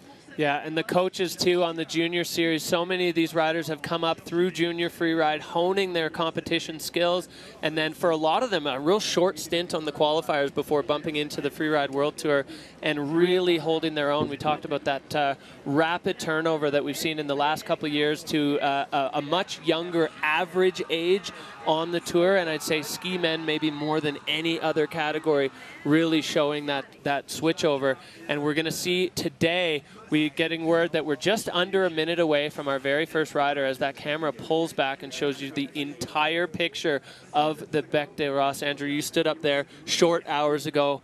Describe the intimidation of standing on the summit. Yeah, that shot really puts it all into perspective. You can't see Oscar anymore in that gate up there. It is way bigger than it looks. I was pretty gassed and tired at the bottom of my run. So yeah, it's a big beast. It's really cool though, because it's never been a contest against the people, but a contest against the mountain. So really special. Yeah, there's 600 meters of vertical drop here on the Bec des Rosses, and compared to a lot of the other competition areas that we have, it's more like 400 meters, so that's pretty significant. You could fit all the other venues inside of this face. Well, here we have our first man in the start riding out of Avoriaz. That is Oscar Mandin, the Frenchman. He has been on fire this year. He goes all or nothing, and there's his dad. I don't know who is more nervous, if it's Oscar's dad or Oscar in the start gate. That's, you know, you talked about the freeride parents, the heart just sitting in your throat as you wait for your child to put down a run, first of all, that they can be proud of, but first and foremost, to be safe from the top of this thing to the bottom. And all we want for all these athletes is to be skiing through that finish arch and feeling good about what they did. Looks like he is getting himself mentally prepared in the start gate there, Oscar. He is a really experienced competitor, has spent a lot of time on the FWQ before he joined us here on the Freeride World Tour. And I think he's going to be going pretty bananas today. Going bananas with Legoria, the local freeride crew, getting behind all the athletes and especially their own. As you can see, that start gate, it's a lonely spot up there. There's not a lot of room even to click into your skis, looking over the edge and just getting the nerves firing as the NAR looms underneath you. The drone's in the air, the heli's in the air, the skis are clicked on. We are 10 seconds away from starting ski men off with a bang with Oscar Mandin. He stands on the podium regularly, and when he doesn't, it's fireworks anyway. Oscar Mandin, the first man out of the gate for ski men. Yeti Extreme Verbier underway. And he's heading down the Lookers Right Ridge, trying to find his entrance there, skiing quickly down. There's a little keyhole entrance into the face here. So he actually took the more aggressive entrance off the top there. When we were all standing there the other day, those were two of the scariest turns that I thought you could make. Doing really quick work of it too. That is so steep up there, so gnarly. Yeah. Oscar bringing an aggressive approach to this rider's left part of the very top of the Bec. You cannot overstate how steep this is as he is making his way down into the Xavier Delerue cliff and landing it perfectly. Oscar Mandin with a huge statement as the first rider out of the gate. Carrying a bunch of speed out of there. And he's not done yet. He's lining up another feature with a big backy, landing it clean. Yeah, beautiful skiing out of Oscar so far on this run. He's definitely taking that more lookers right approach at the bottom. There's a lot of good features over here, a lot of good takeoffs. Definitely some potential for some tricks. So a bit of a setup move there for Oscar as he gets lined up above this big block of rock. tossing a backflip, comes around, a little bounce, but he's up and clean. And look at what he did that above. Oscar Mandin backing himself over the exposure. Unbelievable, carrying so much pace out of that super aggressive run. Wow, that was a beautiful run for the kid. These Europeans, they grow up wanting to do this event, and to put down a run like that, your first time skiing from the top, I'm sure he's over the moon. Oh yeah, now we heard from, well, you yourself as the forerunners, that this big basin at the bottom, the snow's a little bit weird and there's opportunity, but Oscar, no problem managing it, keeping his skis in the fall line. He's through the arch. The crowd going wild and Oscar going just as wild. Yes! Yes! Love the enthusiasm, a big hug. All right, Andrew, let's start at the top. Oscar Mandin, you said the more aggressive entrance right off the top. It's so steep, and the judges' bars really showing how maxed out that line was. Yeah, if you could look at that from a wide angle, it's probably one of the worst places on the planet that you could fall. And then, yep, going off the Victor de la Rue cliff, taking a little bit of a variation, going skiers left of the way that Victor hit it, I believe. But yeah, then coming over to Trickland and a perfect little whack flip off of that one. Yeah, I think very great line. Barely holding onto that landing off the Leo Slemet cliff. They might dock him a little bit for control there for not a super clean landing. But man, he's going to be stoked. Really proud of this kid for putting down such a good run. Yeah, big air out the bottom, and then right here, he's just pinned in the fall line, making sure he stays strong, stays over his feet, and gets through that finish. And his reaction just told the whole story. That the adrenaline buildup all the days beforehand. And you can hear the crowd behind him, the score coming in. It's a 90 for the first rider out of the gate, Oscar Mandin, with a huge Let's go, les run. boys! Présente-toi! Yes! He loves it. So excited. He forgot that he should sit in the hot seat right now. Yeah, exactly. Oscar's going to go say hello to all his friends. Well, what a start here to ski men at the Yeti Extreme Verbier. Now we are going straight back up to the top. This local has burst onto the Freeride World Tour. He had a tough start and then put himself on the podium in Georgia. This is Martin Bender, and he is on course in his backyard. And taking some serious speed as he enters, heading over to the lookers left of the venue, making his way around the ridge there. Yeah, looking like he's going to go over to this one that Craig Murray and Marcus opened up a couple years ago, and we saw John Powell going left side 3 off the top. Really hard to do that on an obtuse takeoff. Perfect landing. Cruising down, he's going to come up and over the dogleg here, and now is onto the next part of the face. Big transition over that ridge. Yeah, handling it cleanly. A great start from Martin Bender, that 360 in the exposure, and it's no let up in the steepness as Martin making his way across. Perfect airplane turn there on that right foot, just trying to get all the way across, and there's nothing easy below him. You can see the exposure as Martin makes his way into the central. There's so with another huge 360. 720. Yeah, from the dog. Unfortunately not coming clean on that one, but wow, talk about the progression of the sport. Craig Murray did a 360 off that a couple of years ago, not too long, 2018. One of the biggest moves on the Beck, biggest trick, and to see the kids come now and do 7s off the same thing, absolutely insane. Unbelievable. Talk us through the replay here, Andrew. So replay here, this is that Craig Murray 3 where he went for the 7. Actually got pretty good pop, but I think he just over-rotated a little bit. And the thing about that is it's a little bit flat. I remember when Craig hit it, you could just see those double brown cans smashing into the ground. Yeah, pretty flat landing off of that one. Gutted for the kid, but man, you guys should follow this kid. Like, one of the best kids around here. Always excited when I come to Verbier and get to see Martin. The future is bright. Going for a cork 7 on the Bec des Roses. Unbelievable. The progression that we're seeing in all the categories. We saw the double backflip go down earlier in ski. Women, Martin going there for a cork 7. He's collected his gear. Looks like he's all right. I mean, setting that 7 off an air that big on something so steep, it's kind of anybody's guess of how quickly the ground's going to fall away from you. Yeah, and it's actually a hard part about the Beck is I think a lot of people, we talk about how steep it is. If you go the wrong direction off of some of these airs, it's actually really flat. Like, you still have to correct and make sure your panels line up. But yeah, Martin giving the salute to the Gory out in the crowd. I'm sure those kids love him either way, and yeah. We'll make big party. Look at them all. They sure do. Crash, stomp, go huge. They're here. The Gorilles are here for it. Martin Bender into the finish. Pumping out into the flats. He's going to share a big hug and a high five with Oscar.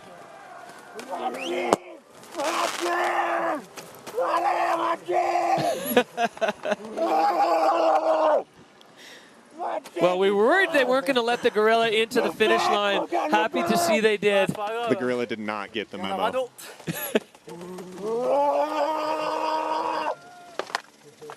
All right, well, Martin wrapping up his run and definitely putting on a show for the crowd and the fans with a huge move on the Beck. Anna, what this category is just outrageous. Yeah, they've had fireworks straight out of the gate, but I'm happy to see that everyone's, I mean, we saw a crash, but it didn't scare us.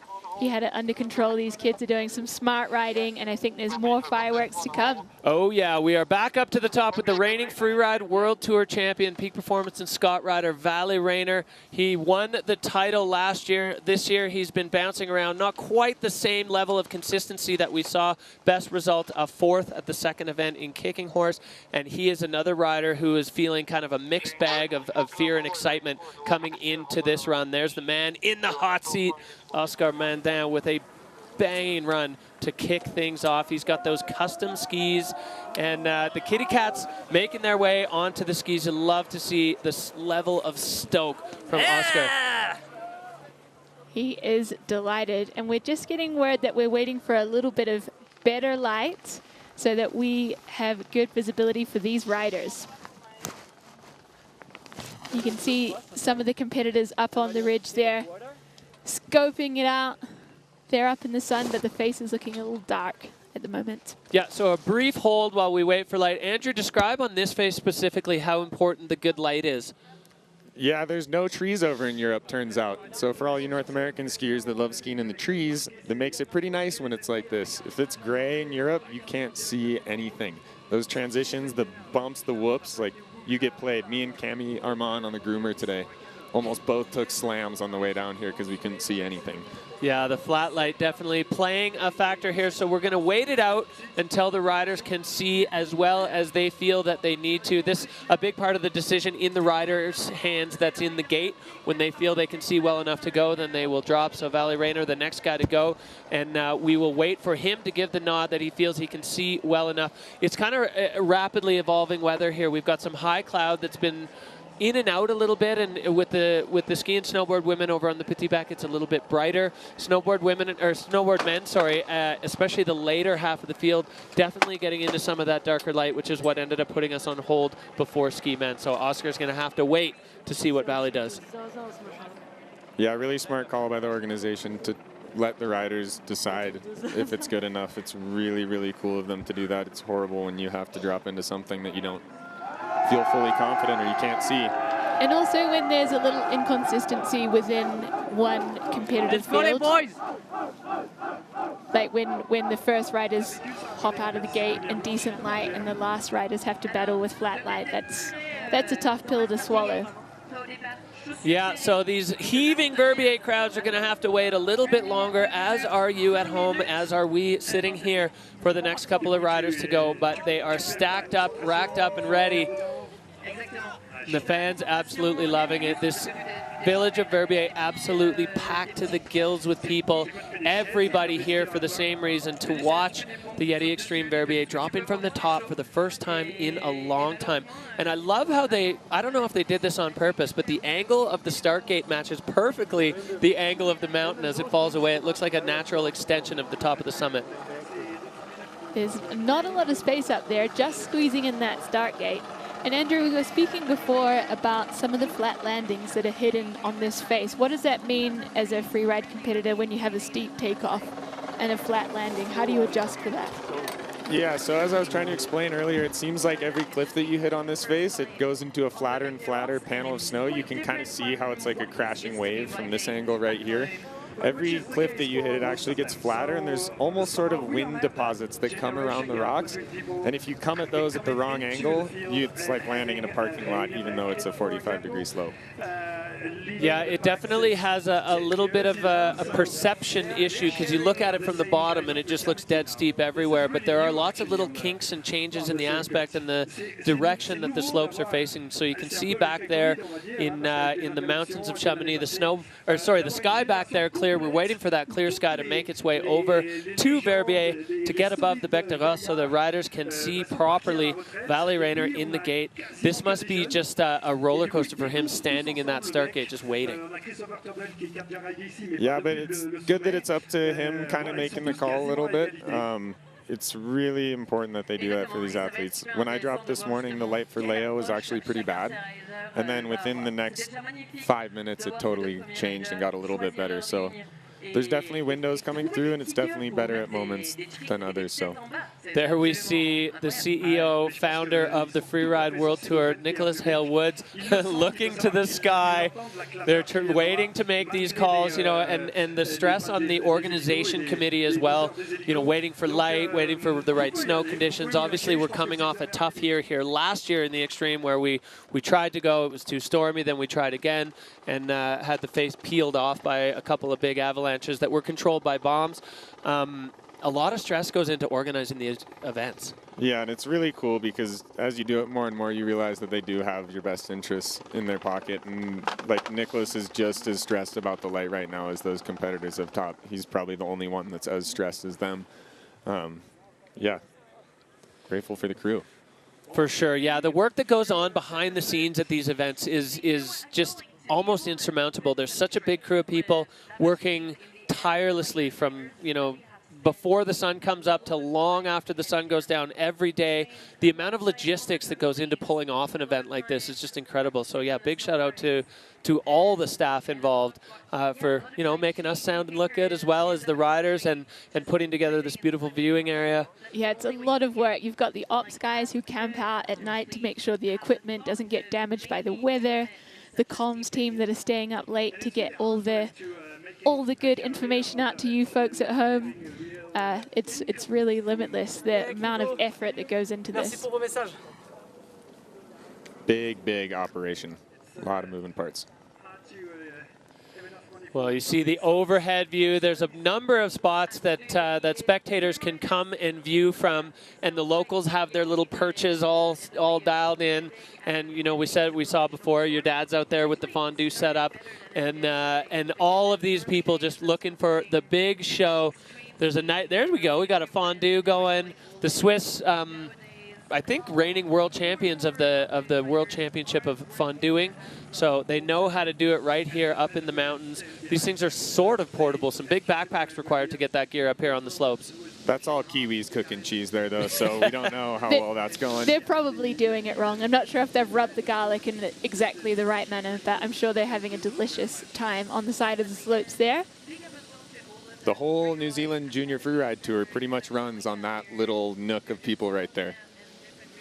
All right, we are going to head down into the finish area to have a quick catch-up with the man in the hot seat. He was the first rider out of the gate. Oscar Mandan, describe that run to us. It looked like you were having a blast out there. Oh yeah, it was I think one of the hardest comp I ever had. Like waiting so much at the top, on the top of the Bec de Rosse. It's not like waiting like in another comp. It's you are going on your first top Bec de Rosse and you are waiting so many hours. You have your line, your run in your head, and you're like, when I'm going to start, I was the first to drop, and I tried to keep in my run and not going out of my head. Okay, I can watch my run. I think the condition was better than I expected. It was like slushy snow, spring snow, and it was all good to ski. So yeah, I think I had a little back seat at the bottom, which is why I only have 90. No, I'm joking.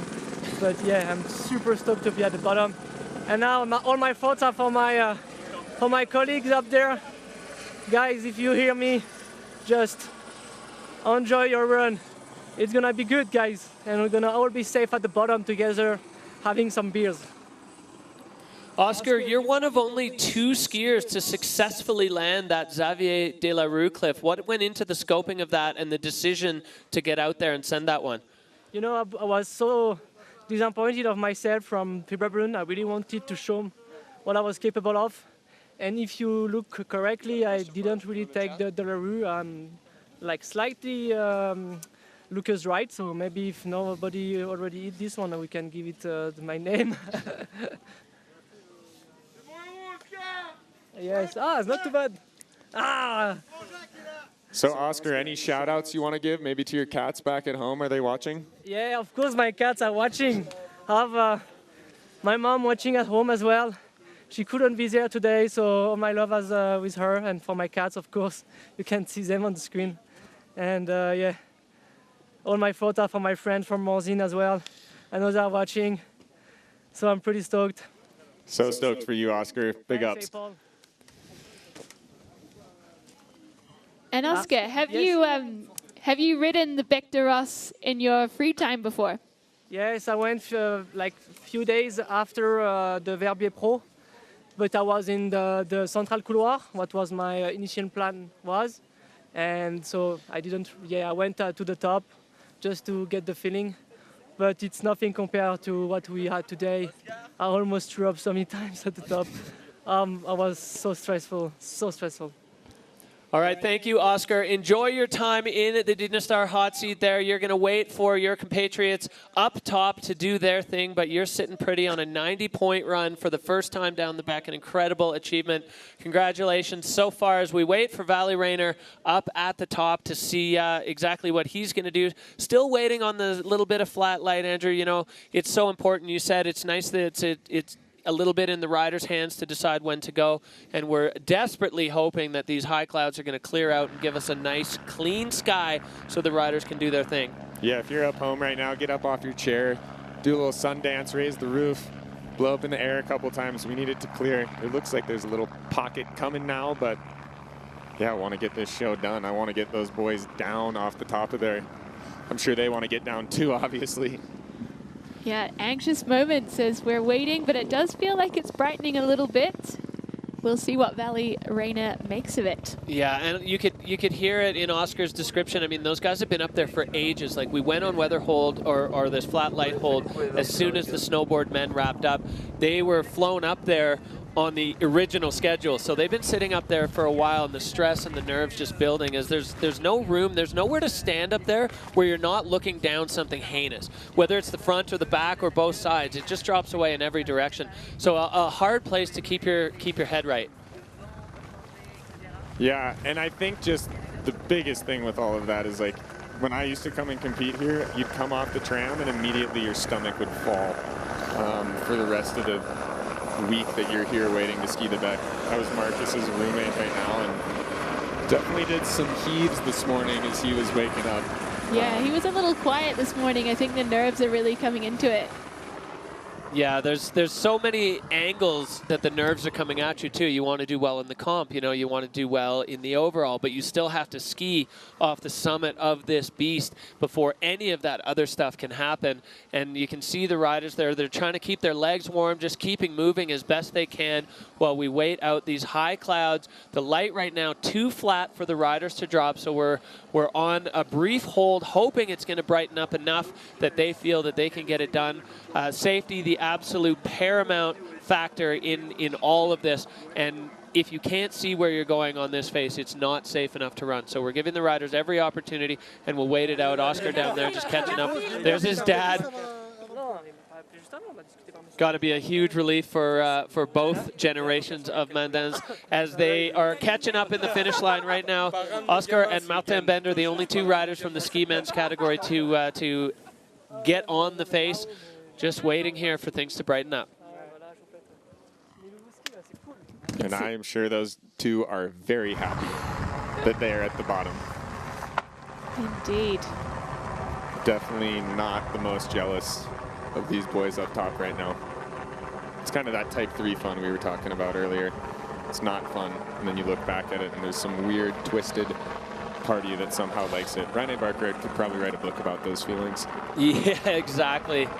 The fear and the adrenaline and the nerves and the excitement all blending together in this stew that just makes so many of these riders sick to their stomachs until they get to the bottom. See the judges, they're ready. All of them lined up and ready for the riders to put on a show. All of these people have gathered here today for the Yeti Extreme Verbier. We've been running from different starts for the last few years. We've had a couple goes on the Petit Bec. We've had a couple goes from the bench at the top of the dog leg, as well as from the top of the central couloir. You've started from a few of those spots, but never from the top, Andrew. Yeah, never from the top. I was talking to Ben about it a little bit earlier too, and he was saying it's like get into the thing and then start your comp run. And I think a lot of the way that freeride skiing's been going, we're so used to jumping and boosting right off the top. Like you look at Georgia, people were just going off the top huge. And this is just a different beast. You kind of have to get yourself into the maze that's the top of this mountain. And like any way that you want to get in is very unmellow. I think the Bec de Ros requires a little humility at the top.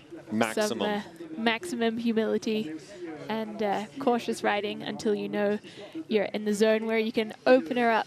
Yeah, and that statement may be all the more impressive what Oscar did with the aggression that he came through, a difficult notch at the top, and then he was on it right from the get-go. And it may not have been in the air at the top, but even just the way he was moving on his skis, it showed so much intent and aggression. And to have that mindset right out of that start gate is really, really impressive.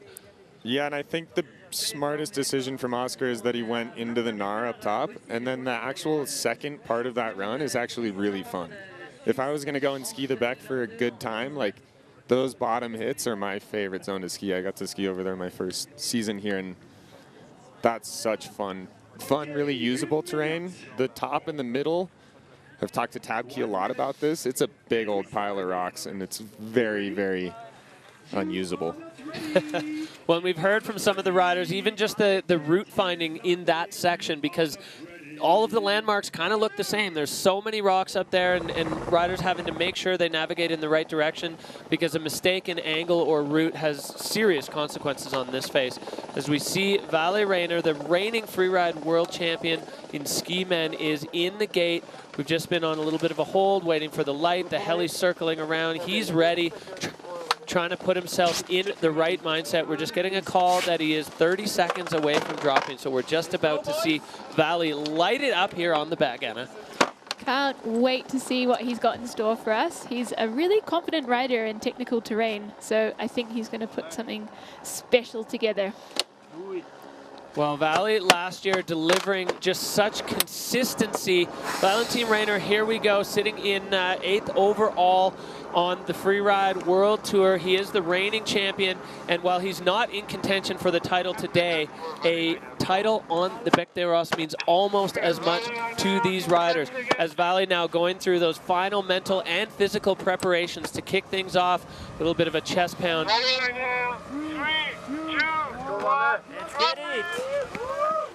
Let's get it. Dropping out of the start gate there, heading down into the dog's leg.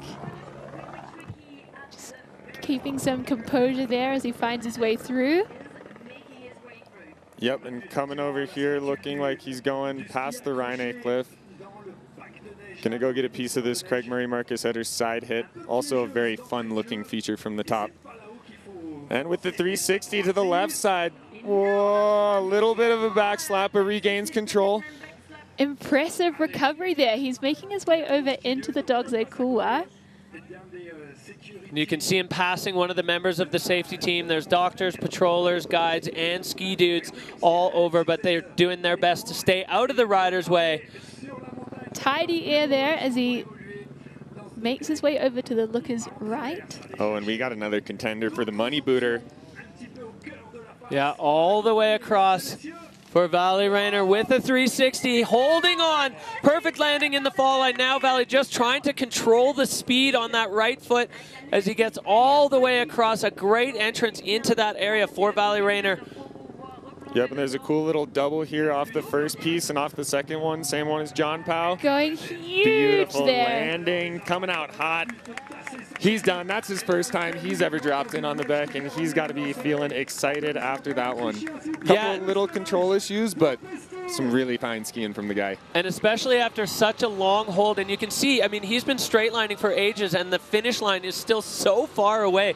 The size of this competition venue, absolutely enormous, as Valle now down and through the arch, wrapping up his first trip down the back from the summit. Great run there from the Peak Rider. Yeah, buddy. What a run. Nice run. Congrats. All right, Andrew, we go back up to the top. Valle entering with a very solid start to this run. Yep, and then just gets wheelied and does the best thing. Ski coaches were proud, got on the outside edge instead of the inside one. If you go inside edge up here, you will carl yourself, and you are not slowing down. And then, yeah, let's check out this one. Craig Murray hit, nice big setup, really big 360, nice and smooth. See, a little flat in that landing there, I think, but holding on to it super good. You can see those skis just flapping on down through that chunder. Yeah, Valle benefiting from all the time in the weight room preseason on that landing as he is in the finish line, tongue out. Just trying to get enough oxygen in to replace what he just burned up. An 82.33, so Valle Rayner into the 80s. That run of Oscar Mandans holding off a big challenge from the reigning freeride world champion. Valentin Rayner going to make his way off to the side with a very, very strong campaign on the Bec des Roses. We go straight back up to the top. Here's the standings now as Valle slots in front of Martin Bender. And as we said before, Carl Regner Eriksson unfortunately not taking the start as we are back up to the 2021 Freeride World Champion. That is Maxime Chablot, and he is ready to start his run here from the top of the Bec. He's also our defending event champion here in the Extreme Verbier. So he is making his way into the Dogsleg Couloir, cruising past the Rayner Cliff. And I know it looks pretty mellow from this angle up here, but you have no idea how insane it is to make turns through that pocket. Well, one thing that really tells the tale is how much higher his right foot is than his left foot. They're standing on such a steep, exposed section. Maxime airing into that pocket with a 360, and now he's just got to manage the speed. Nice little 360 there, got a little bit of a cork to it, which we haven't seen off the top yet. And now he's transferring his way over into the Dogleg Couloir. Super steep in there, everything looks the same. Finding his next features, putting together some lefts and rights, catching some air time there, and just keeping that speed under control. Yeah, you can't really put your skis in the fall line unless you're willing to let go all the way, because the speed will get away from you so quickly. Maxime really technical now, coming across this enormous one, and with a 360 lands again clean. Getting a lot of play on that cliff today. Lots of riders hitting that one and tricking it. You're an influencer, Craig Murray. They love your line. So yeah, he's going to come over here. Looks like nice little 360 up onto that. Good use of it. Kind of skipped the cliff, though, but then coming into this bottom one. One last air, and he is out the bottom. Yeah, big, clean run there from Maxime Chablot. Hands in the air. He is going to be stoked with that run, top to bottom. Some really technical sections, adding the freestyle elements. All the boxes ticked there for Chablot. He is making his way down across the flats now. This snow is quite crusty. I'm happy to see, well, I'm not even going to say anything until he's through the arch, but I feel like he is almost there as he crosses under. Yeah, happy to see that the snow snakes have not been active in that section. As Max popping off the Yeti cooler into the finish, and he is done with a smile on his face. Yeah, such a cool feeling to come down and have your friends there. This top three was pretty sick. But yeah, similar landing where they get bucked to their tails a little bit, and if you don't get over that ski, you're pretty doomed on this face. So yeah, getting kind of hung up through there, but still enough time to set the 360. It went a little bit bigger, I dare say, than some of those other guys. And yeah, you can just see those skis. It was good snow, but it definitely looks like it's getting a little bouncy in some of those outruns. Yeah, kind of dense. Maxime going 270 and then right into the fall line to hit his lower feature. Such strong control and an early takeoff, which allows him to connect with the transition of that. Maxime Chablot definitely showing he did his homework on the scoping of that one. Did his homework and really delivered, putting his mind over matter. He was anxious about competing on this face today, so I'm thrilled to see him put a run down onto his feet. Merci maman, merci papa, merci Sacha de m'avoir monté au sommet. Légende. Score dropping in for Chablot. It's an 83, so he moves himself into second just behind Oscar Mandin, and that's another huge one for Oscar to have behind him to continue his reign in the Dynastar hot seat here in Verbier. There are no breaks. We've got the light right now, so we are going to run them as soon as possible. We are straight back up to the top.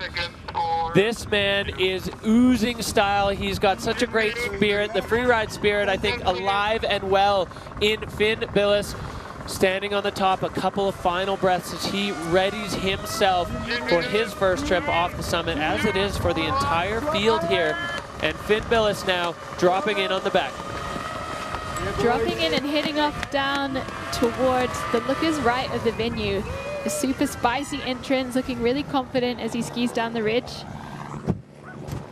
Yeah, and the judges are definitely gonna like this going into this other more exposed side of the face. As we saw in Fieberbrunn, they want to see the big mountain skiing on these big mountain venues, so pretty smart for Finn to get on in there.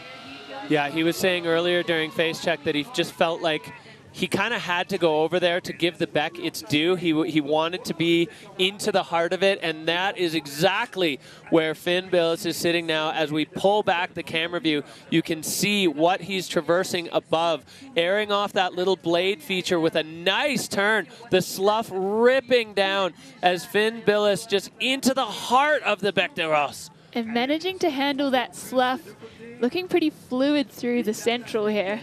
Yeah, that's a scary place to make some turns because it's all exposed. You can't really see from the wide angle, but there's a huge cliff that runs all the way across that. There she blows, coming in on the Hollywood. Huge First 360.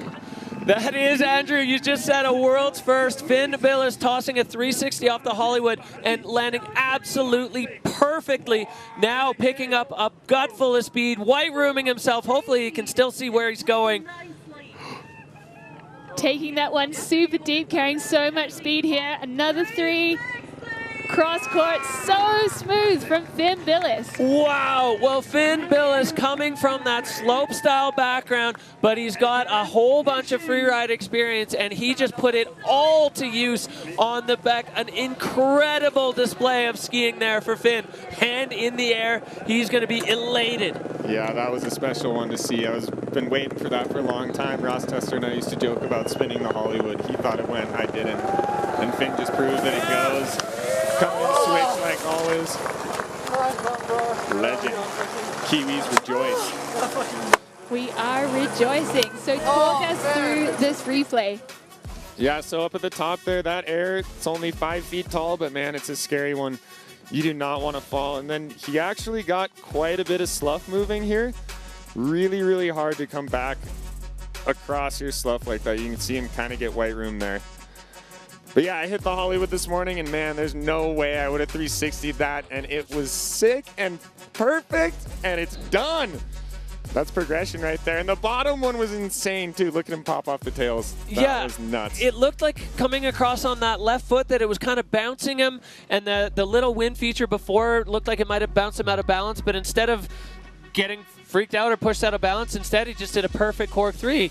So Finn Billes just showing every little bit of skill that he's got. He is in the finish and stoked to be there. Now the judges get to work. Oscar Mandin's run, a huge one, but Finn Billes definitely laying down a statement on the Beck with a world's first, and the score is coming in, and it's going to be huge. A 93.33 for Finn Billes. Incredible run from the Kiwi. What a fantastic showing here on the Bec des Roses. That's how you do it, ladies and gentlemen. That was proper. I hope the Billes fam are tuning in and going nuts right now. You can hear the Goree Bringing the heat.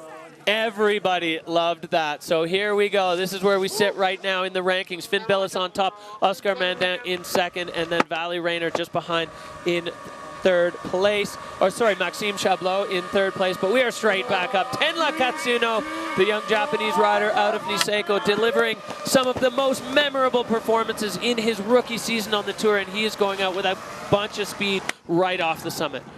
In this super steep area, also heading over towards the ridge on the lookers left of the venue. He assured us he's buckled up his helmet for this run, so should come down with all of his equipment. Yeah, and he's taken another play for this, what I'll call the jib line almost, if there is a jib line on the back. Same thing, 360 down the pipe, and Yao gaining control. But getting almost a little high-sided there as he makes his way into the dogleg. That ski guy just lost some years off there. Like, whew. Yeah, he just got his feet back under him. That was cat-like reflexes for Tenla as he's now making his way back across towards. Oh, no, he's redirecting again. So Tenla now finding his way through this couloir. You can see the snow is changing a little bit as we make our way through the day. This skinny little entrance, Andrew, you called it, Craig Murray, inspiring. Most of these riders have been watching past competitions with a backflip. Takes it huge. Somehow he has a way of landing those things that you think he's never going to land, and he just gets away with it, man. One of the funnest skiers to watch, and one of the nicest guys. Absolutely, a pleasure to be around. Every time you get a chance to spend time with Tenla, he's just, he's kind of bubbling with free ride joy. Another big air on the lower section, a little bit backseat now, just pinning it into the fall line, and Tenla wrapping it up.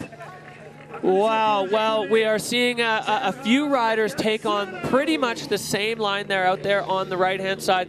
The dogleg, Craig Murray, Marcus Eder, inspired.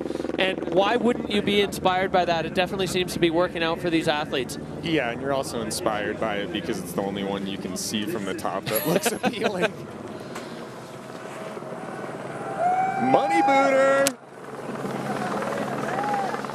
All right, well, Tenla Katsuno wrapping up his day on the back. Oh, proud of you. With a big hug there from Finn Billis. We go back up to the top. Andrew Pollard, run us through this.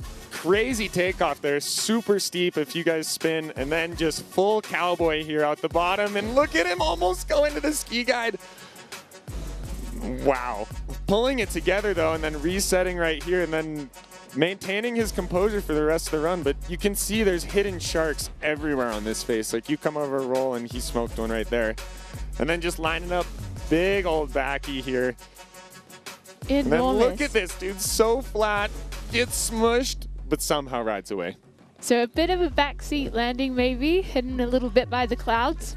Yeah, you could see on the judges' bars there, the control is going to be docked a little bit. He had that complete rodeo ride, full stage 3 there as the head touches the ground on that final air. You know, you called it earlier, Andrew, some of these landings a little bit flatter than maybe the rider's expecting when they get into the air. Yeah, but I mean, it's the biggest thing about this face. Like, win, lose, we're all celebrating here now. It's the back.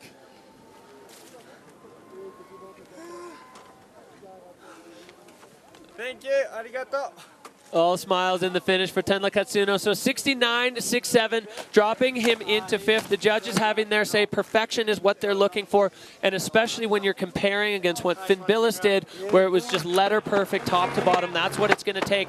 This is a man who is certainly capable of delivering perfection on the Bec des Roses. He's got a couple of world titles under his belt. He's got a win on the Bec. Peak performance rider Christopher Turdell now dropping in for the Yeti Extreme Verbier. And not surprised to see him working his way down towards the right to the spicy entrance here. Yep, and like I said again, going that skier's right way versus where Finn just went, incredibly intimidating. It's the scariest 2 turns I've seen in a long time, and just making it look like it's nothing. Just silky smooth turns through this super rocky and super exposed area. Christopher Turdell with surgical precision. You can see the slough moving behind him, but he's keeping himself at a pace where it's not catching up, and now lining himself up over the Xavier Delarue, taking it absolutely huge, landing perfect, and now Christopher Turdell just looking to control the speed. He's got it under control immediately. Absolute precision here from the Swedish master. 360 there. Brings it down the 4 line. He's just managing to make this run look easy when it's absolutely outrageous. Got the grab.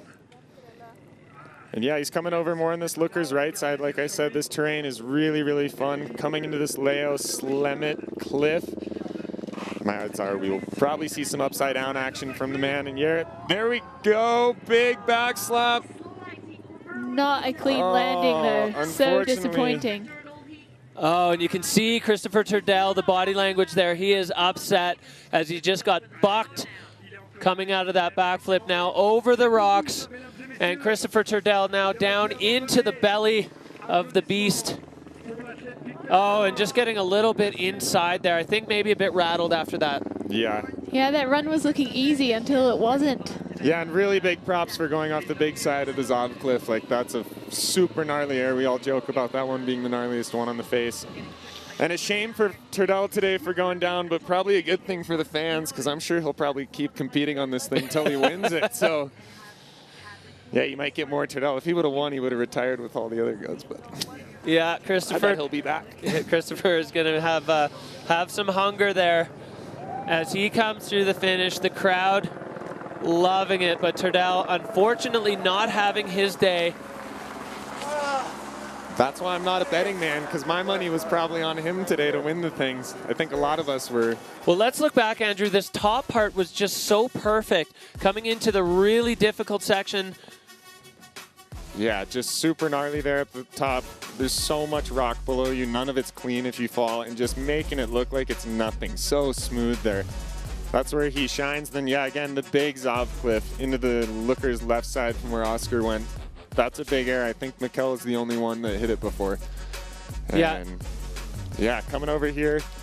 Turdell actually never really does 360s, so pretty sick to see him spin a 3 right there. It's definitely not his trick. He's more of a backy master than a 360 master, but showing that he can hang with the kids and spin and flip. Really bad, yeah. Well, a few words there between the man in the hot seat and the man who just finished his run, a 55-point run for Christopher Turdell.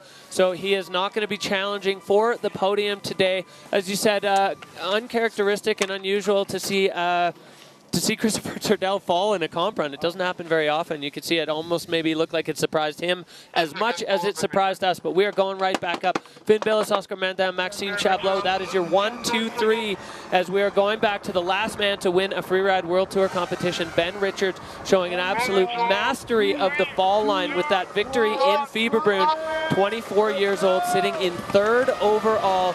And Ben, another rider, opting to go out riders left. Him and Finn were definitely scoping together, so we'll see if their lines are similar. Yeah, let's see if he takes the same entrance as Finn. Looks like it.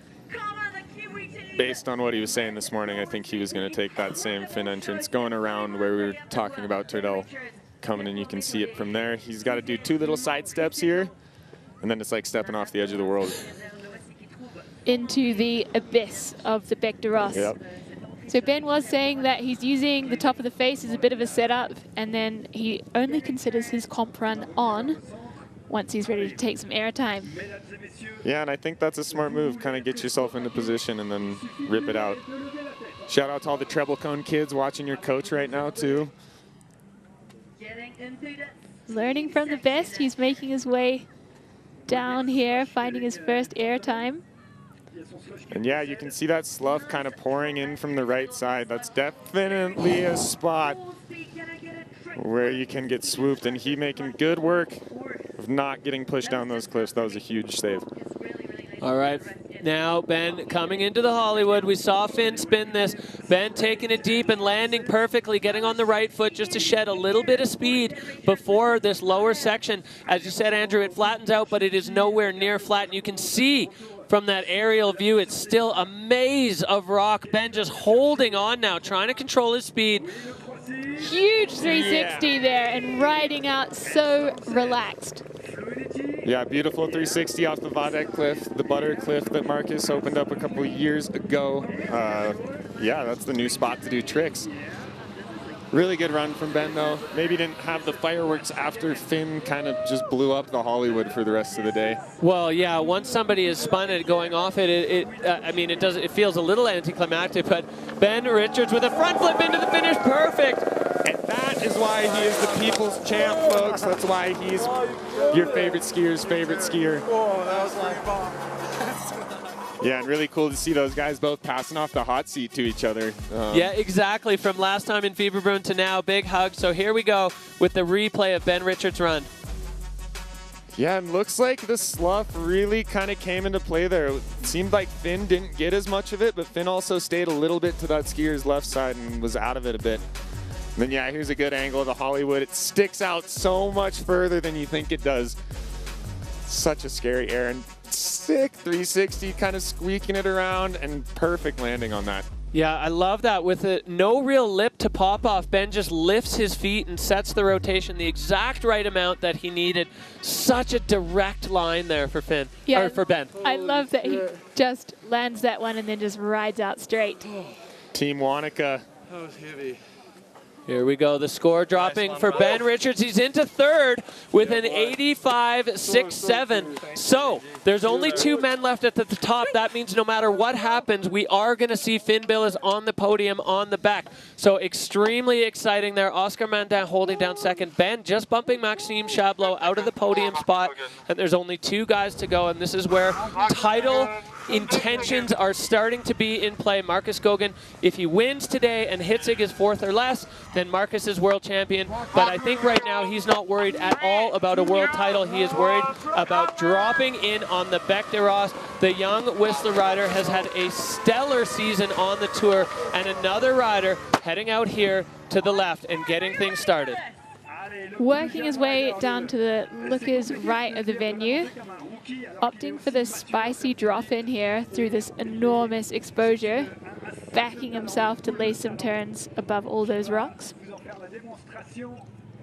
Yeah, and I was talking to him. He actually wants to open up this new way to get into the Central Couloir that hasn't been skied yet today, which is a pretty intimidating task. So right here, he's kind of setting up to come over back to that looker's left. Yeah, moving through the exposure around that rock circle. You can see just a slight slowdown there to let the slough clear. So Marcus showing veteran big mountain moves as he is truly into the meat of this run. Marcus Gogin now on this big exposed spine. Airing in, riding out strong, heading over above the Hollywood. Oh, the Gilles Voirol cliff. 360, stomps. Looking like he was trying to get his pole back into his hand as Marcus now moving across out to the rider's left. We haven't seen a lot of play in this part of the face as Marcus Gogin coming in and making his way on top of another chunky set of features.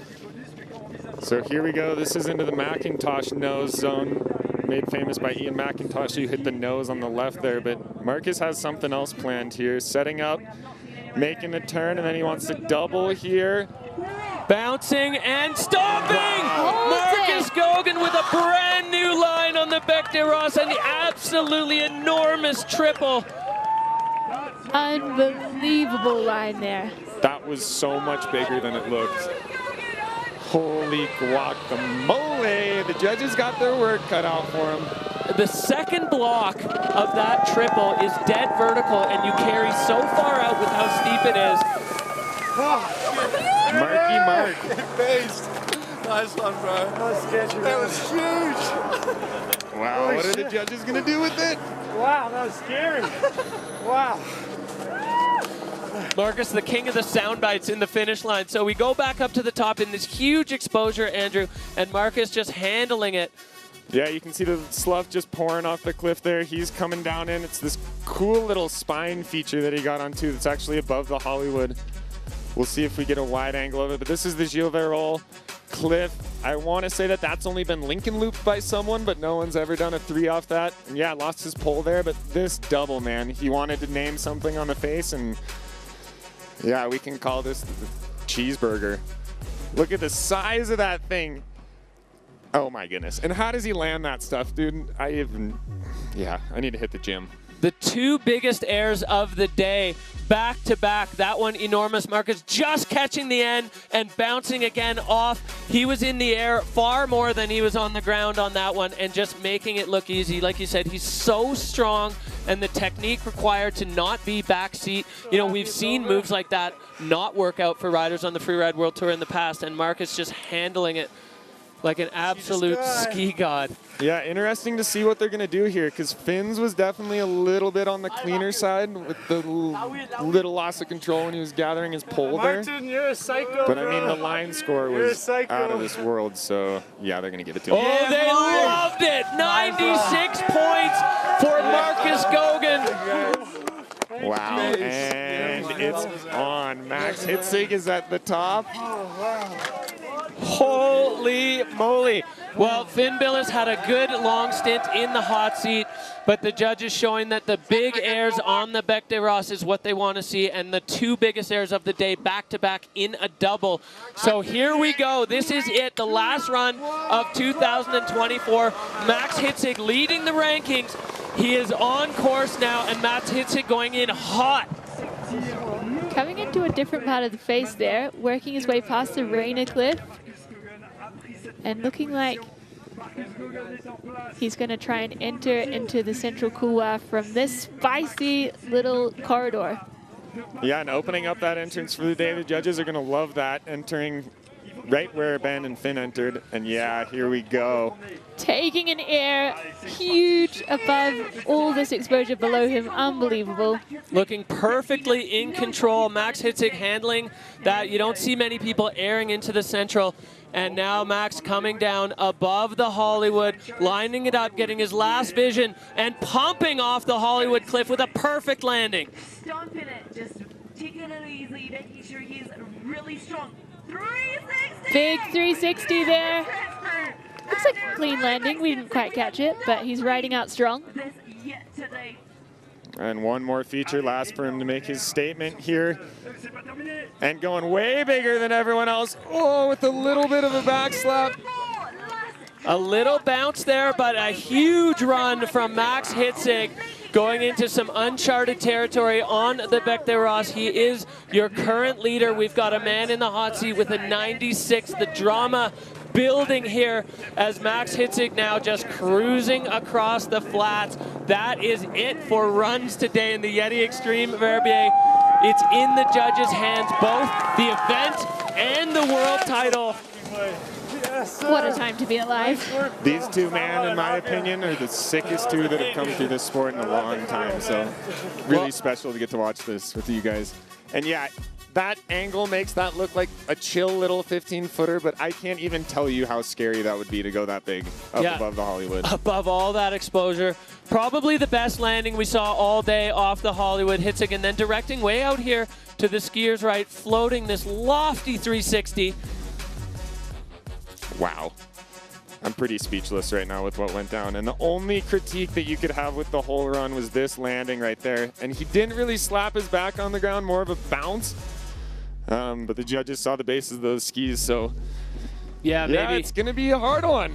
Maybe a stage one on the judges' cards there, but holding the fall line, showing the patience to not try to put the skis sideways and slow himself down. The crowd all just electrified by the show we have seen today in the Yeti Extreme Verbier. Now it's in the judges' hands.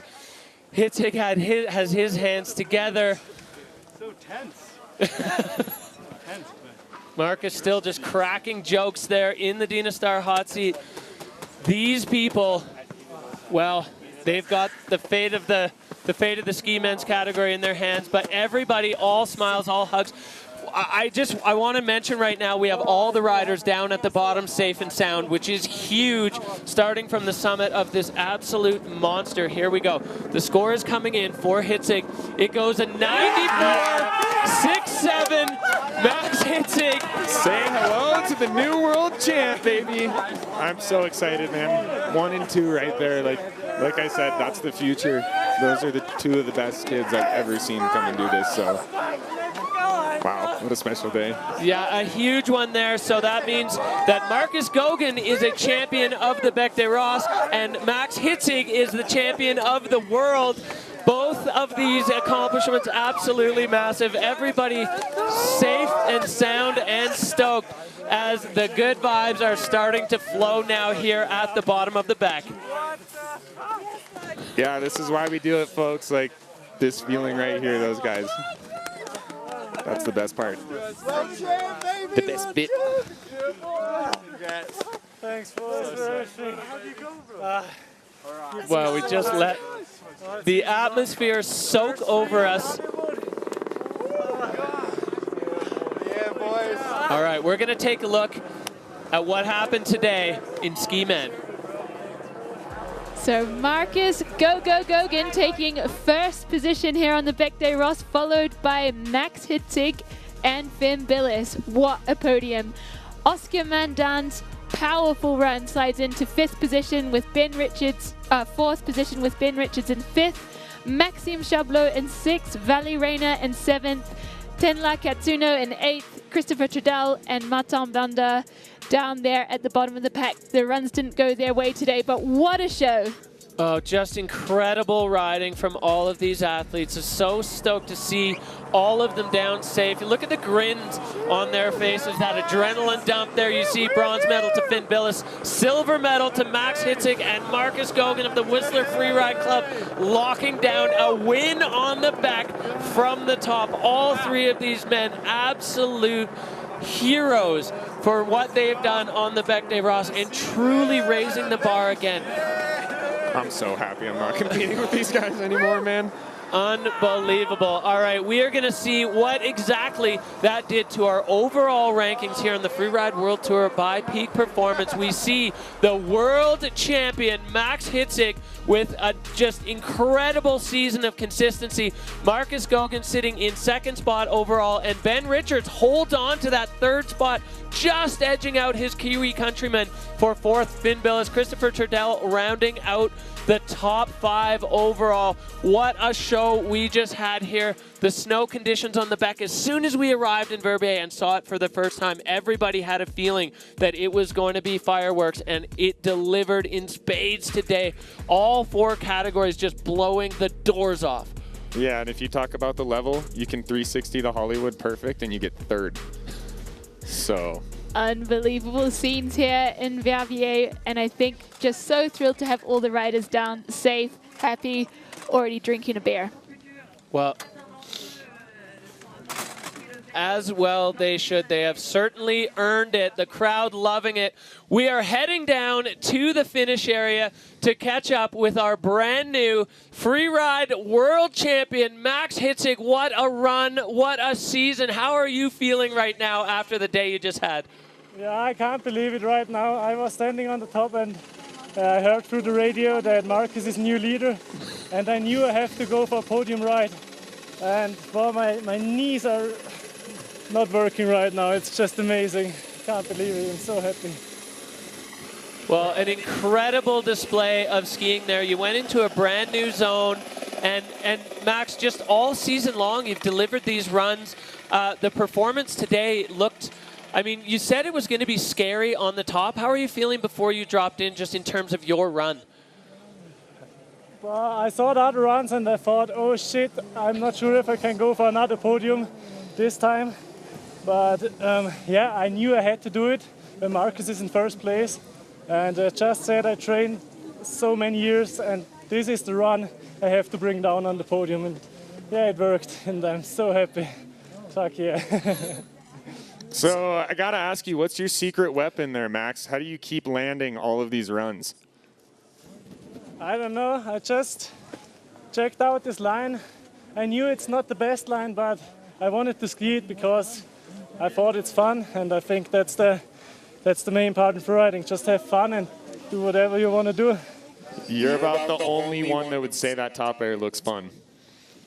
Well, a huge congratulations to your brand new Freeride World Champion in ski men, Max Hitzig, delivering a performance for the ages, ultra consistent all season long, and with the pressure of Marcus in the hot seat, still delivering a huge, huge run on the Bec des Roses. Unbelievable showing from the riders today. Now it's your chance to get involved. Go online, freerideworldtour.com, and vote for the rider of the day. I cannot imagine what a difficult decision it is. This encompasses all 4 categories. Whoever you loved, this is your chance to have your say at home. All right. Andrew, what we just saw seems like this was a needle-moving moment in freeride. Talk about your reaction to the day we just had.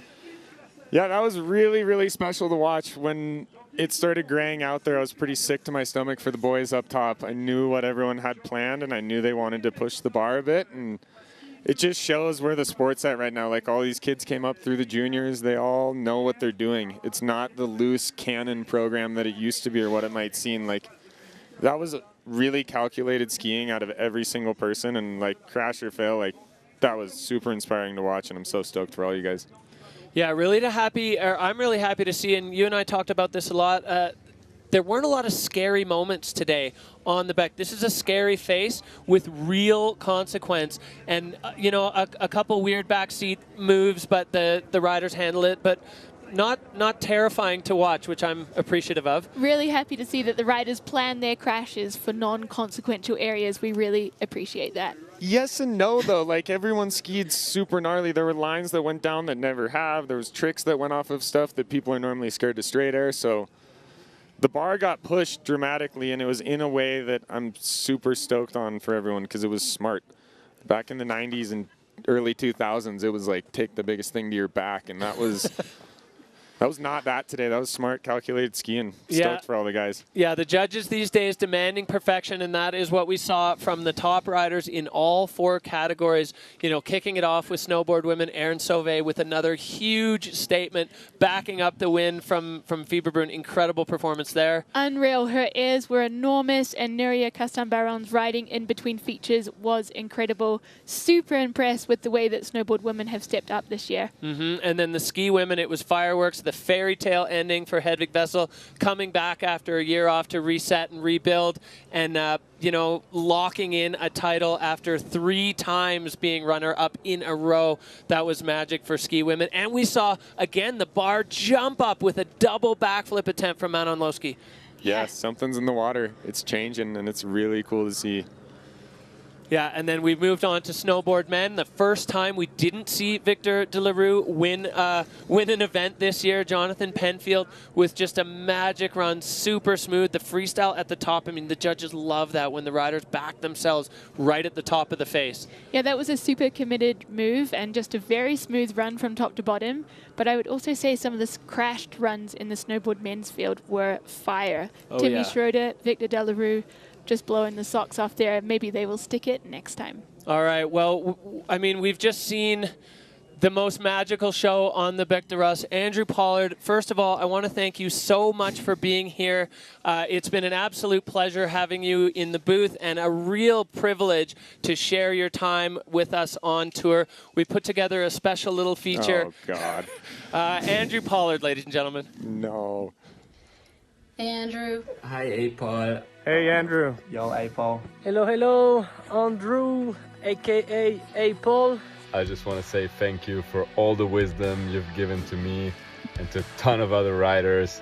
Thank you for everything you've taught me these past couple years. It's been really nice having an old American show me around. Thanks for being such a great mentor. Very few people have made such an impression on the Free World Tour as you have done. And thank you for being a mentor, a coach, an older brother at times, but mostly a friend. I think the impact that you're going to leave on freeride and what you meant to the community is immeasurable. And yeah, for being just a little weird, but in a good way, you know. I like that. I always like that. I will try to represent the Cat Crew for you, my man. Just wanted to let you know that you will always have a spot at my place if you want to come over and shred some European power. Whatever you want to do next, whether it is continuing something in skiing, following your path through art, or maybe even mixing it up, DJing, or putting them all together and finding something cool to do there. I know that you're going to be great and you're going to kick some butt at it, and I can't wait to see what's next for you. And please send over some funny memes for the group chats. Anyhow, I'll ski you soon.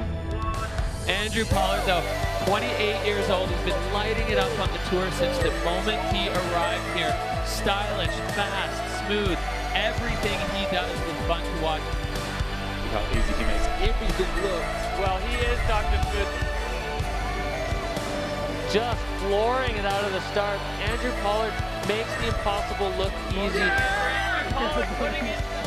The man who's kind of taken as his role to keep style in skiing. With a big backflip and connection into the landing. Keep it moving with a sprash there. Let's just throw the signature on it. I don't actually like competing that much. It's just fun to hang with everyone.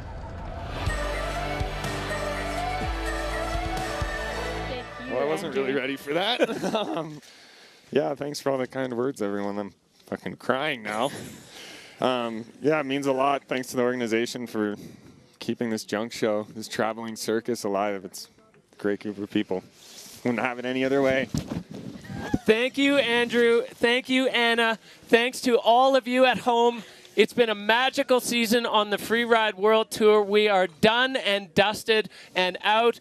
The Yeti Extreme Verbier is a wrap. The 2024 season of the Freeride World Tour by Peak Performance has come to a close. Thank you for joining us on this ride, and we can't wait to do it all again next year. Hi, Mom. I made it. I didn't tell you I was going to Golden, but I'm here, so.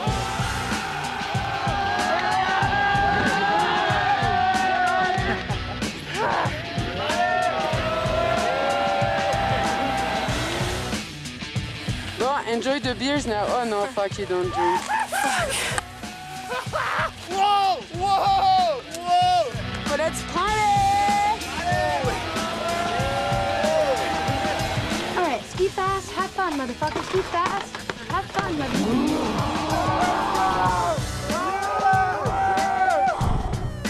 My legs are fucked. And what? I lost helmet! What did you say? I lost helmet! Huh? No helmet! Well, that's in the hockey. Shoot for a second. Okay, what was your lady's name? Fleur. Fleur? Yeah. Michelle. Michelle, nice to meet you. Have fun. Thank you, see you at the bottom. Ski fucking fast.